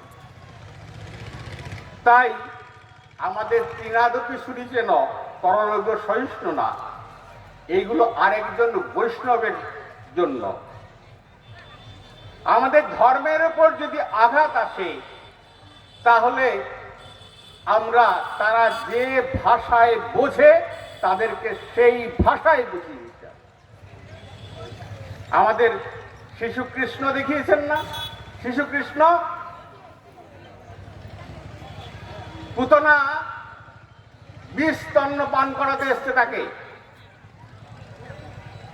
প্রভু তখন তো ছোট, তখন তো চক্র ধারণ করেন নাই, আর লীলা লোকবৎ মানুষের মতো লীলা করেন তারা যখন আসেন পৃথিবীতে। তো চক্র ধারণ তিনি করতে পারেন না ওই সময়। তিনি দাঁত দিয়ে এমন কামড়ে ধরলেন স্তনে, পুতনা বলে উঠল, মুঞ্চ মুঞ্চ, ছাড়ো ছাড়ো ছাড়ো ছাড়ো, এবং সে মৃত্যুর কোলে ঢলে পড়ল। তাই কিছু না থাকলে দাঁত দিয়ে ছিঁড়ে ফেলতে হবে এদেরকে। এবং প্রত্যেক মায়েরা, আগামী দিন কিন্তু ভয়ঙ্কর, প্রত্যেক মায়েরা ঘরে ঘরে ত্রিশূল রাখুন, মা কালীর খড়গ রাখুন। দেখছেন তো কি অবস্থা চারিদিকে, মায়েদের উপরই তো প্রথম অত্যাচারটা নেমে আসছে। প্রথম অত্যাচারটা নেমে আসে মায়েদের উপরে, বোনেদের উপরে, প্রথম টার্গেট ওদের। আর এই মায়েরা যদি ভাতার জন্য এই যারা এদেরকে সমর্থন করে, এদেরকে সাহস যোগায়, এরা কোনো অন্যায় করলে পুলিশ তাদের বিরুদ্ধে ব্যবস্থা নেয় না, তাদেরকে যদি ভাতার জন্য সমর্থন করেন, আগামী দিনে কিন্তু আপনাকে ওই যে দেখছেন প্রতিদিন বাংলাদেশে কি হচ্ছে, এখানেও কিন্তু সেই দিন, আগামী দিন খুব বেশি দিন দেরি নাই, এসে গেল বলে।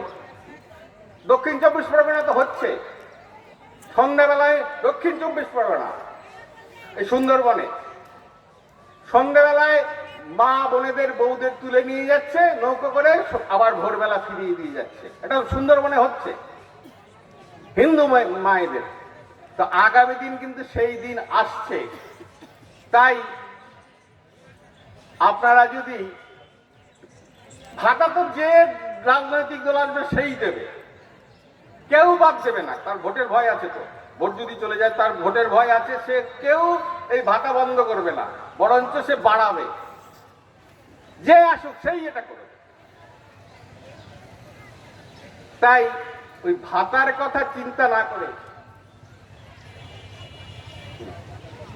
ভাতার কথা চিন্তা না করে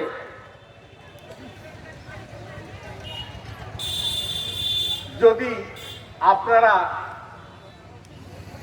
রুখে না দাঁড়ান এবং সমস্ত হিন্দু রীতিনীতি পালন করা, যে সামাজিক রীতিনীতি আমরা পালন করি সেটা যেন হিন্দু রীতিনীতি হয়।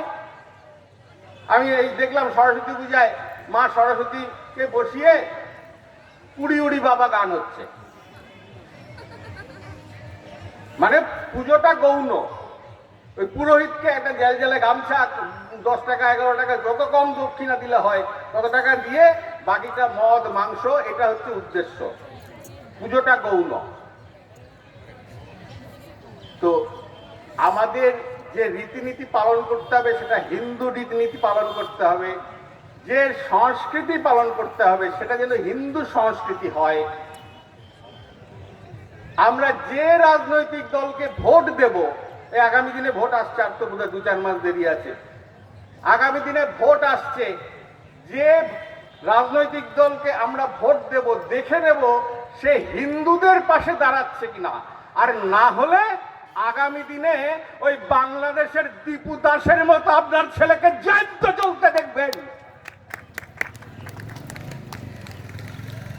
আর আপনার মেয়েকে যখন ধর্ষণ করতে আসবে, বাচ্চা মেয়েকে, ওই জিহাদিরা ওই আপনাকে বলতে হবে তোমরা দল বেঁধে যেও না, ও বড় ছোট, তোমরা একে একে যাও। এই দিন সামনের দিনে আসছে, তাই আজকে প্রতিজ্ঞা নিন, আগামী দিনে যা করবেন হিন্দুত্বের সপক্ষে করবেন। এই বলে সকলকে প্রণাম জানিয়ে আমার বক্তব্যের বিশ্রাম দিচ্ছি। হর হর মহাদেব। প্রণাম।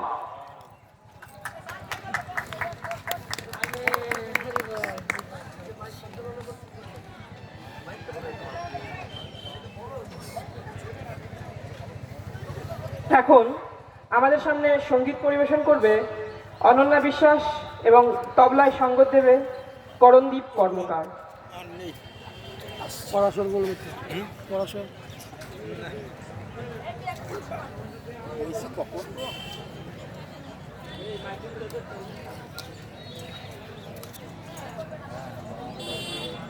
হ্যালো, এখানে যারা উপস্থিত আছেন শ্রদ্ধেয় গুরুজিরা এবং মহারাজরা, আমরা কমিটির পক্ষ থেকে হাত জোড় করে বলছি, ক্ষমা মার্জিত আলোচনা করুন, কিন্তু গীতা ভাগবতের কথা আলোচনা করুন।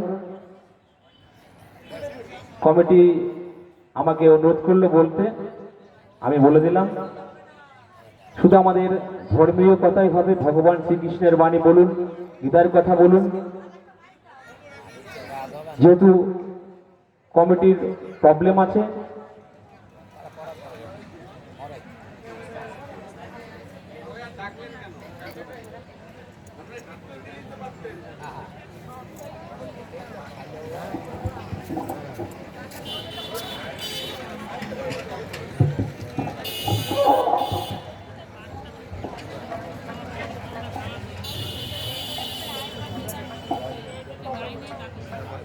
হ্যালো,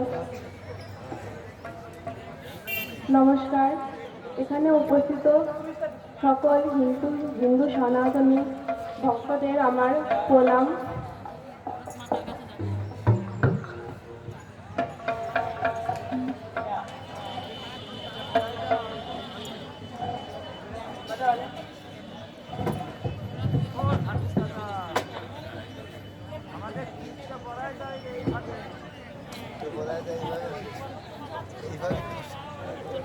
পড়াবে না, শীতকে কোথাও আসতেছে, পড়াবে না, কাজ চলছে, বুঝলেন তো।